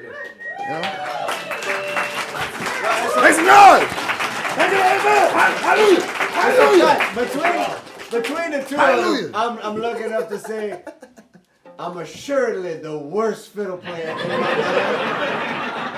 And I'm the only son bitch plays fiddle in my band, and I'm the worst one. But it's an honor to be the worst one. No, but Jordan, I gotta say this. No, you're not the worst one. Damn, I heard some shit. Man. In my bad, I said. In my Good bad. shit. I heard some shit. Now watch this.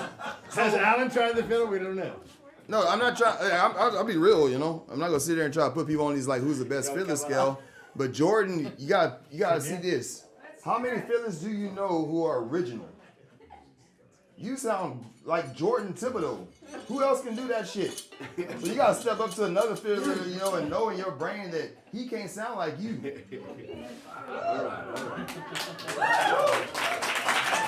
I get an amen? Can I get an amen? Hallelujah! I have no idea. What are we playing? Pajon Vier. Okay. The one that this is my last time ever recording this song in my damn life. Woo! This is gonna be cool with you, bro. You know the history, man. Peace, love, and Zydeco. Because Pajon Vier is a Zydeco. Woo-ha.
happy, boy.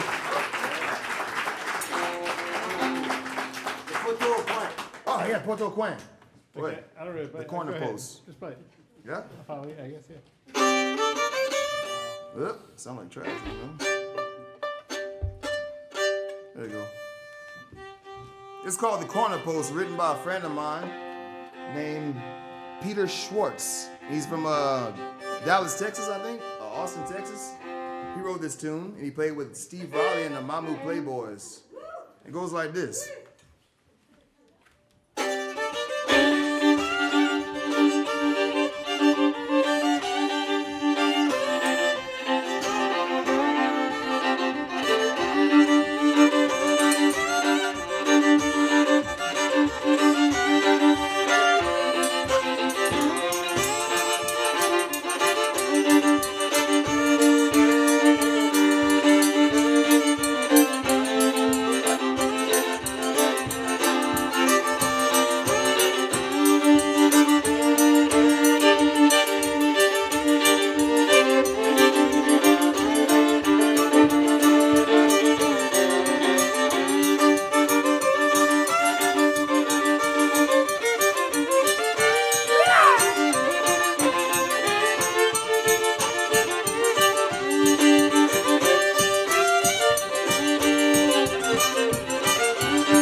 Merci beaucoup. Jordan, let's get you back up here, bro. The powerhouse. Get your ass back. Hein? 2 ans. Oh non, plus que ça. C'est quoi la prochaine chanson, man? Tu m'as quitté. Alors, tu m'as quitté. C'est avec les deux violons? Ouais, je crois. C'est bien bon avec moi. Moi, check.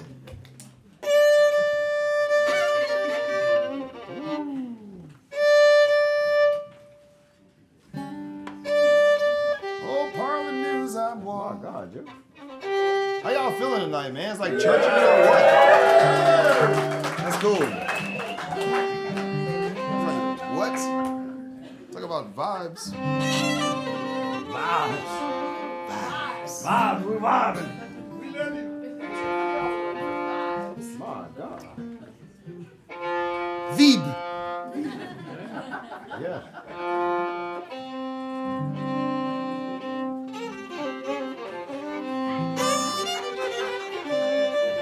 Joel played the damn strings off this thing.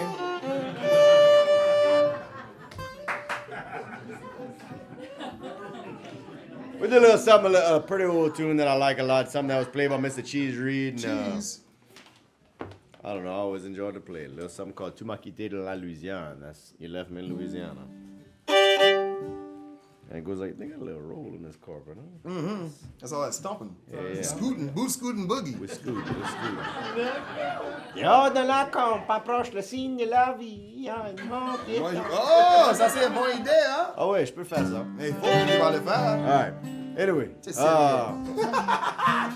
Là, ça me quand tu m'as quitté dans la Louisiane. Dans la Louisiane. Go like this.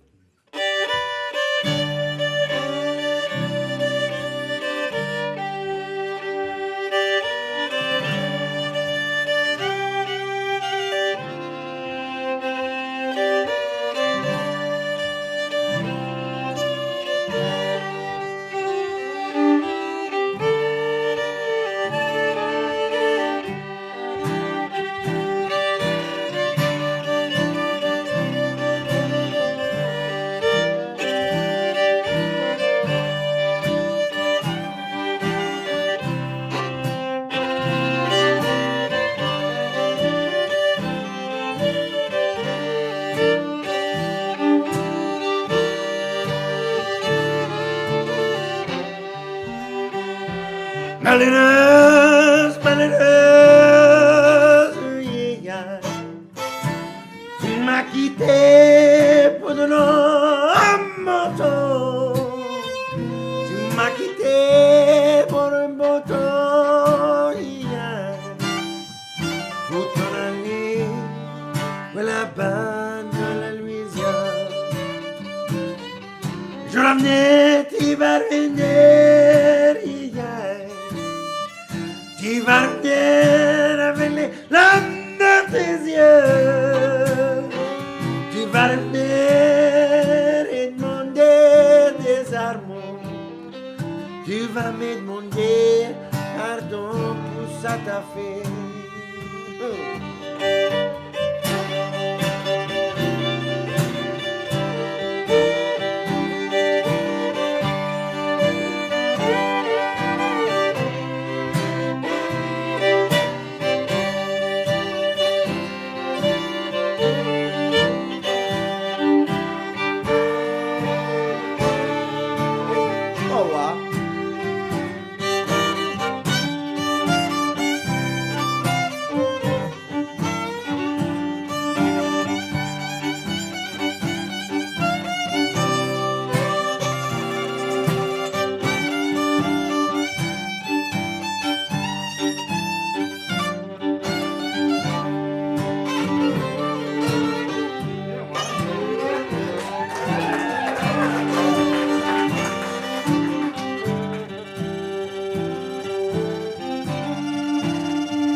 retard. Et la maudit.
T'as une heure que tu veux faire? C'est ça. Avant bataille? Quelque chose? Ouais. C'est par là. Chanson de Midland. T'es pas là Midland? aussi? Ça, Oh c'est non, une autre Midland. chose. Ah, quelque chose de- Ouais, parce qu'on a manqué, mais là. Parce que ça là qu'on a Draws out then. mais ça on a qu'on vient de faire, ça c'était doucement. Ça fait, il faut faire. Midland quelque et chose Bataillard? vite. Fait Midland, Laval, c'est puis Midland, ok. Bataillard. Pourquoi une vente? Parce que c'est une bonne chanson. Laquelle? Ah, t'es par là ou chacun? Alright. Bon. Oui, non? Yeah, I wanna thank y'all for having us here. I'm really happy about this. It's really a wonderful place, and y'all all seem like very nice people. I hadn't met everybody. Maybe somebody's an asshole, I don't know, but everybody I met so far has been very nice, and I really appreciate y'all. I like the hospitality, and it's been good. It's been good. It's a little something called the Midland two-step. They say come as you are, leave different. Well, if you're an asshole when you get here, you're gonna leave a whole nother person. I feel like y'all making me nicer, you know what I mean? Like, yeah. Y'all improving me. This is good. That's right. We do a little something called the Midland two-step. There you go. But let me tell them where this is from. I ain't gonna Okay, be long. yeah. Ain't gonna be no long story. So this song is from Amadé Ardouin. I would like for y'all to look this man up. If you think of a name like Amadou, these names from like Africa and stuff, well, this is French Louisiana, named Amadé. You're gonna find this in the Caribbeans, but this guy was popular in Louisiana, and his name was Amadé, right? So Amadé Ardouin, look him up. But this guy recorded this song back in 1926 or 7 or something, and it goes like this. That's all. It's not gonna go on the whole Amadé thing, you know? Oh, yeah. So.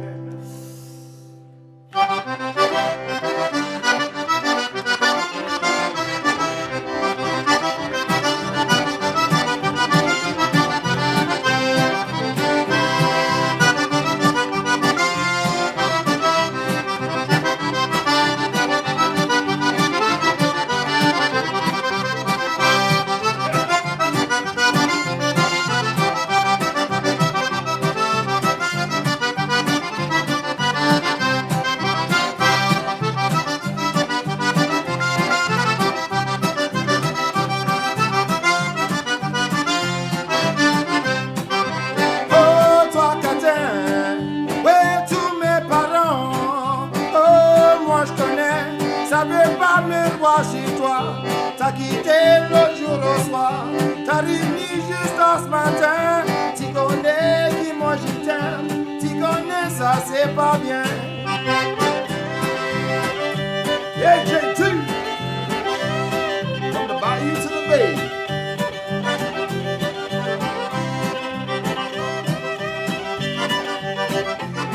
Aïe, c'est comme ça.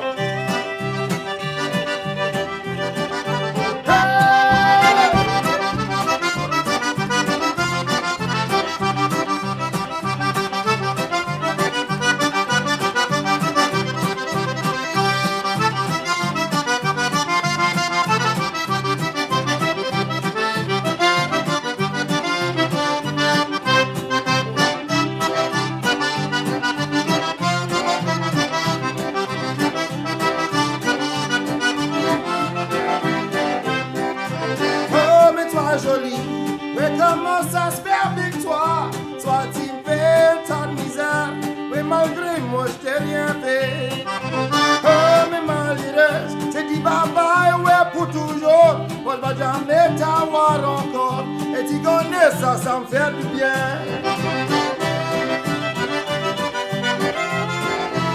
Somebody scream. Aïe, aïe, aïe.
My little string is slipping. My little string is slipping. My wood's not used to being as dry. Et ça, c'est rien du tout. On a plusieurs d'autres choses pour. Alright. C'est pas une chanson spéciale. There we go. Thank you.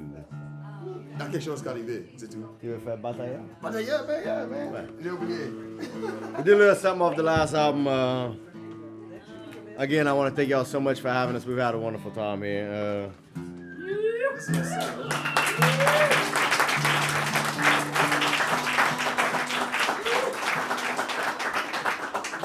Sing y'all a little something about my childhood.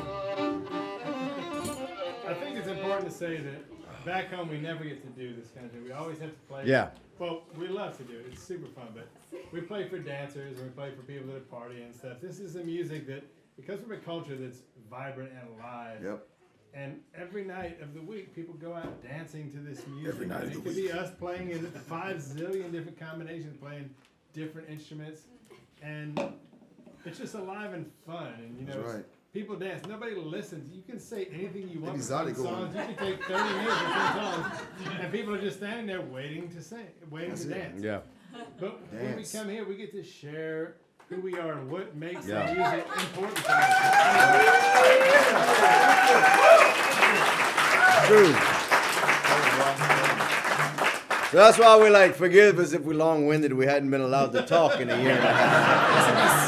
I sat in the car for like 5 hours today. I did all the talking probably. Just been holding it in, you know.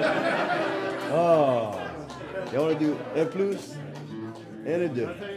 Okay. All right, we're going to do one more little song and some of the last album, a little twin fiddle tune I wrote a few years ago. And it's a little song about my childhood. Batailleur. Batailleur means a fighter. I always find it funny how they say twin fiddle, but they don't even look alike. I know. Mais non fait. All right. Mais non fait, mais non fait. Paré. Oh, ouais, je suis paré.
Je peux pas quitter, c'est mauvais. Et rester la bataille tous les jours. Et petit me quitter, pressé. D'élever les deuxièmes dans un maille qui est Michelo. Un homme, c'est mauvais. veja, é te bug malira. When I'm se me veja, é te bug malira.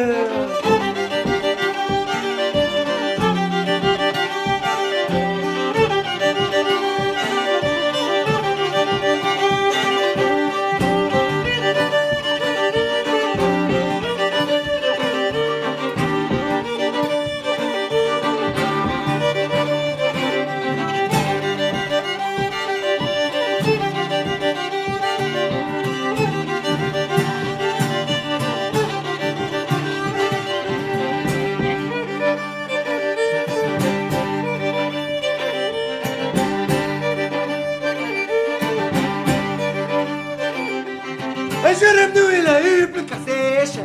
Elle a dit tu vas pas dramatiser. Elle faisait peine c'est l'impossible. Elle a frappé mes longs, mais revenu comme un maton mes plus deux. Mais non, c'est une biche. Et tu peux aller. Batailleur et niche. Et tu peux aller.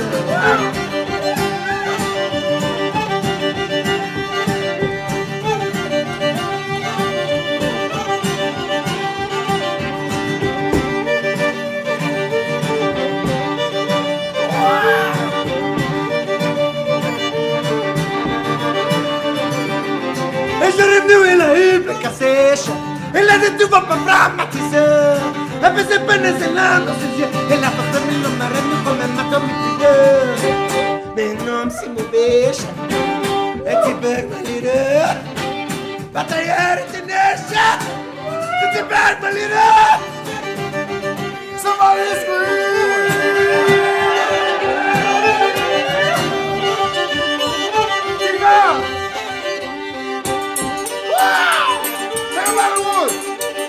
Yeah!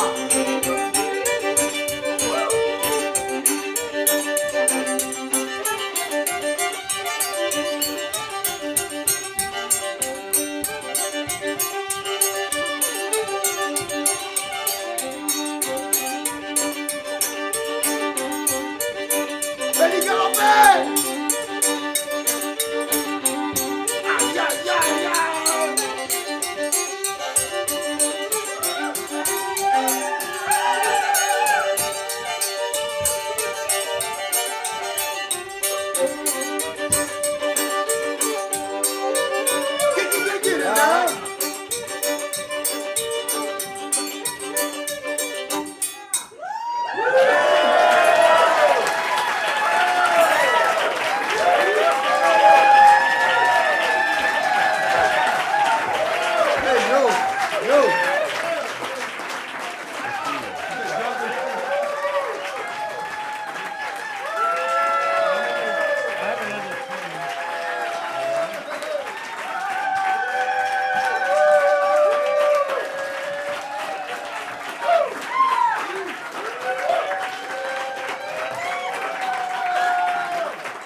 Thank you.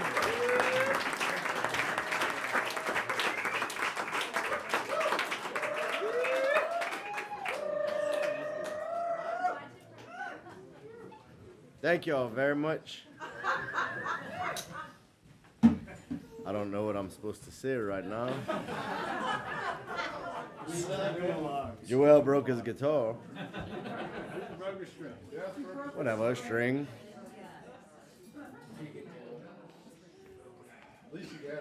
Well.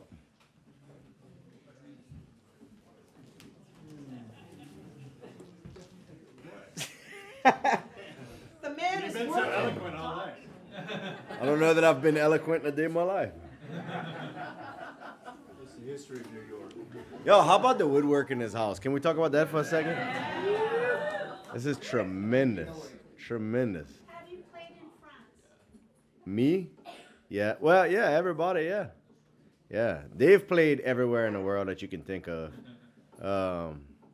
I'm obviously not on their level. But yeah, I went last June. I was invited. So I fight a lot for the cultural preservation and the preservation of the language in South Louisiana, maintaining our dialects of French and Creole languages. And we had invited, with an organization we started, the president of France to Louisiana. It was the first president of France to come to Louisiana in 50 years. Because we have such a strong cultural tie, obviously. So I had the opportunity to meet him there. And we talked a little bit. And while we were talking, he said, I understand you're a musician. I said, yeah. Obviously, he was talking French. But he said, I understand you're a musician. I said, yeah. He said, well, when you come and play in France? I said, well, whenever you invite me, you know. So sure enough, a handful of months later, he invited me. We got a letter in the thing, a big, pretty fancy paper, you know, with a little gold trim and shit. Said, you know, there's this Fête de la Musique at the president's mansion in France and all this. And I was like, sounds great. So we went over there and visited with them. And then we played a little bit over there and spent the week. Spent about 10 days maybe. But they go, I don't know. Cedric's probably been 18,000 times. Joel, him too. I walked in France. How many times you been to France? Oh, shit. Okay. See? Same with Joel. Again, I started late in life. I mean, Joel's been playing. Bloomer, weren't you? He was hunting and fishing. I'm still waiting to bloom right now. You know what I mean? He was hunting and fishing while we were traveling and playing music. And Yeah. I've actually got a book at my house. My mama had bought this real old house, and in the attic, she found a book. She said, I thought you might like this. And it was a book about Cajun Mardi Gras. And the whole book just follows the story of this boy and what it's like to live his life, you know, and what Mardi Gras is about and all this. And it's Joel at 11 years old. And it was from the library. Like, it started to put the stickers on it from the library. Oh, I laughed so hard. I was like, yes, That's I definitely so want cool. this book. So anyway, like, they've been in it a lot longer than me. I didn't even pick up a fiddle until I was like, I don't know, 25 maybe. You give us hope. Yeah.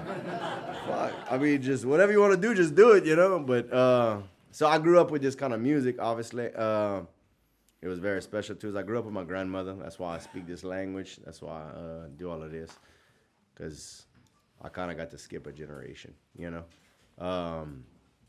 But we listened to this all the time, but I didn't play it until when she died, when she was in the hospital.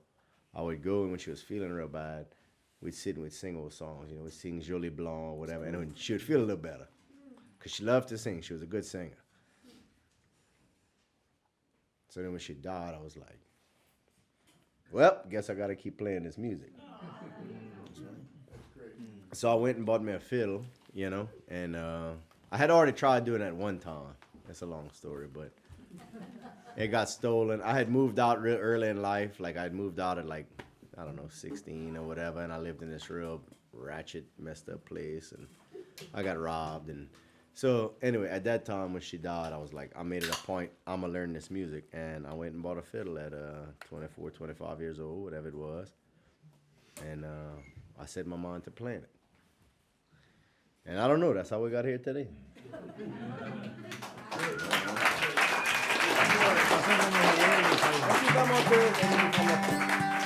I'd like to say one more thing, and I'll shut up too. But Cedric and I. Non, oubliez de faire la robe en parasol. I don't know what Jordan just said, but Mais moi j'ai cru que c'était mieux le soir à Ashkenaz. been playing traditional music for a long time. Playing it in Louisiana, we all have a shared repertoire. If you come to Louisiana, you're gonna play Cajun music. You study all of the music from the past. That's what we've all done. Like, we have a repertoire of hundreds and hundreds of songs that we all know. We can sit down and play with anybody, anywhere, in any key. We're just used to doing that. That's what we do. This is a culture that we call a traditional culture. We all learn from old people And when I grew up doing this, yeah. That's cool. Hey, totally right on. Yay, old people. Old folks are the best. You know, growing up in high school playing Cajun music, I don't know if you could probably imagine this, playing Cajun fiddle in high school was probably the least cool thing anybody could ever do. But I've always loved it. I always loved the old music. And as I grew up, I started to realize that young people weren't being interested in this music. And what really strikes me is that I was trying to be faint. what's really exciting to me, you know, coming from this world, I love the old music, but I love when people are writing music in the French language that I grew up with, music that sounds sometimes old, and it also has relevance in the present. It's I don't know, what Jourdan's doing attracts me very much, like musically, melodically, as a songwriter. I think it's very important for people to come in and just say, I come from this place, but I'm going here. Do you want to come? And as soon as I heard this, Cedric and I both kind of felt that way. We're absolutely just excited to jump in and like play with Jourdan because he's writing these songs. You know, the words, if you spoke French, like hearing the words when he's singing about it, it's just so interesting. Y'all remember whenever we went hunting in West Texas or whatever, but we heading back from, what's this, that trip? From hunting, yeah. Coming from Uvalde, because there's one in Austin and there's one to, but I remember him like in voice memos while he's driving, like turning and pressing record and like singing the songs or whatever, you know, at the time. But then whenever, this is how I got into the band. Well, let me start that over because I did slap my microphone. But this is how I got into the band. I don't even have a mic. Me and Jourdan, we already been jam buddies, whatever, and we hunted and stuff or whatever. But I remember whenever we went to the studio, they invited me to come record. So what happened is I learned the songs, basically all of them that time in the studio. So then I was just like, he started booking gigs. And it was just like, I want you to play accordion and stuff in my band, whatever. And it's just like, I'm like, oh yeah? He's like, yeah. It's like, oh shit, man. Like, what the hell? So I just became his like good-looking, tall, black Jimmy Bro.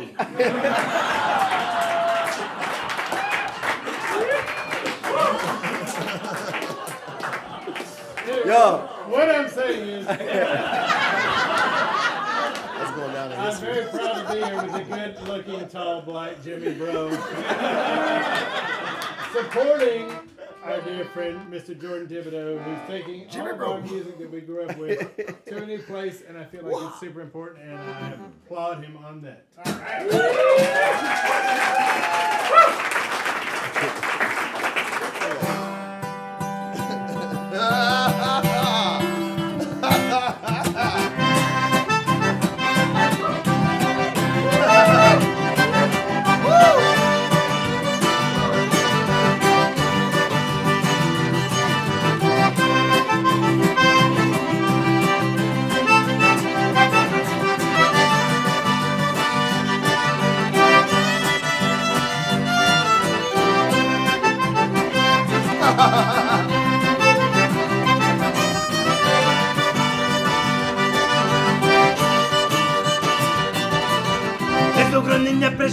Fiquete la identifica, me doce s'amuser dans mes bras. Oh, na baby, no. Now don't go shaking, honey. Oh, na baby, no. Now don't go acting funny. Elle m'a dit, je suis désolé, je peux pas venir ce soir. Et j'ai vu traverser la barque à son mari et c'était là. And I said, oh, na baby, no. Now don't go shaking, honey. Oh, na baby, no. Now don't go acting funny.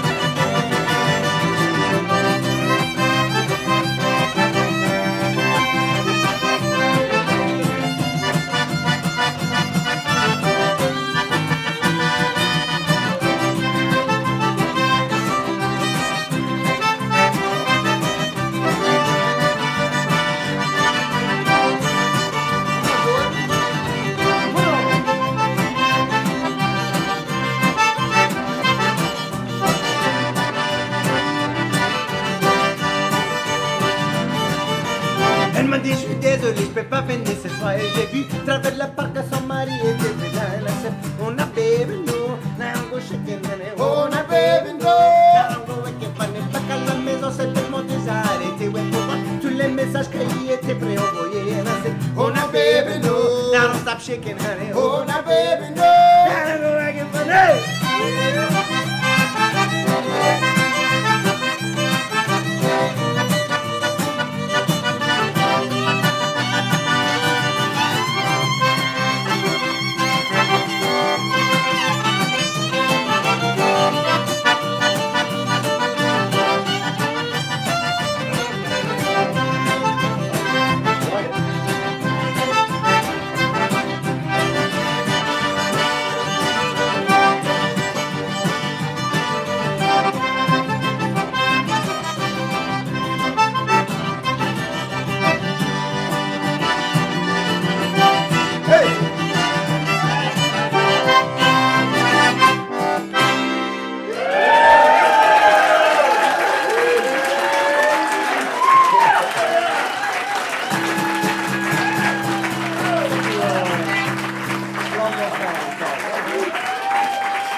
That's a true story. I don't know if y'all talk French, but it's a true story.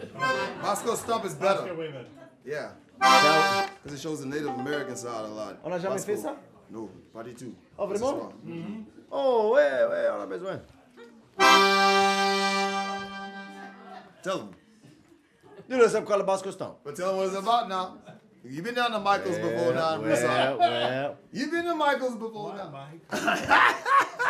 So they got some little blonde, they got some little brunette, they got some so black the devil don't want to see them, and that hurts, man. Oh my God. But they are talking about the hair color, just to let y'all know. Because some people did try to make it like not be able to be played on KRBS back home or whatever. But no, it's talking about hair. Not the skin. Elle est pas trop foncée. I just had to protect that for a second. Wait. You know what I mean? Because it could have went very far. We gotta let y'all know. modern We gotta day. let y'all know. With that. Yeah.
Hey, one more time, deep in session, David and Ellen, please give it up.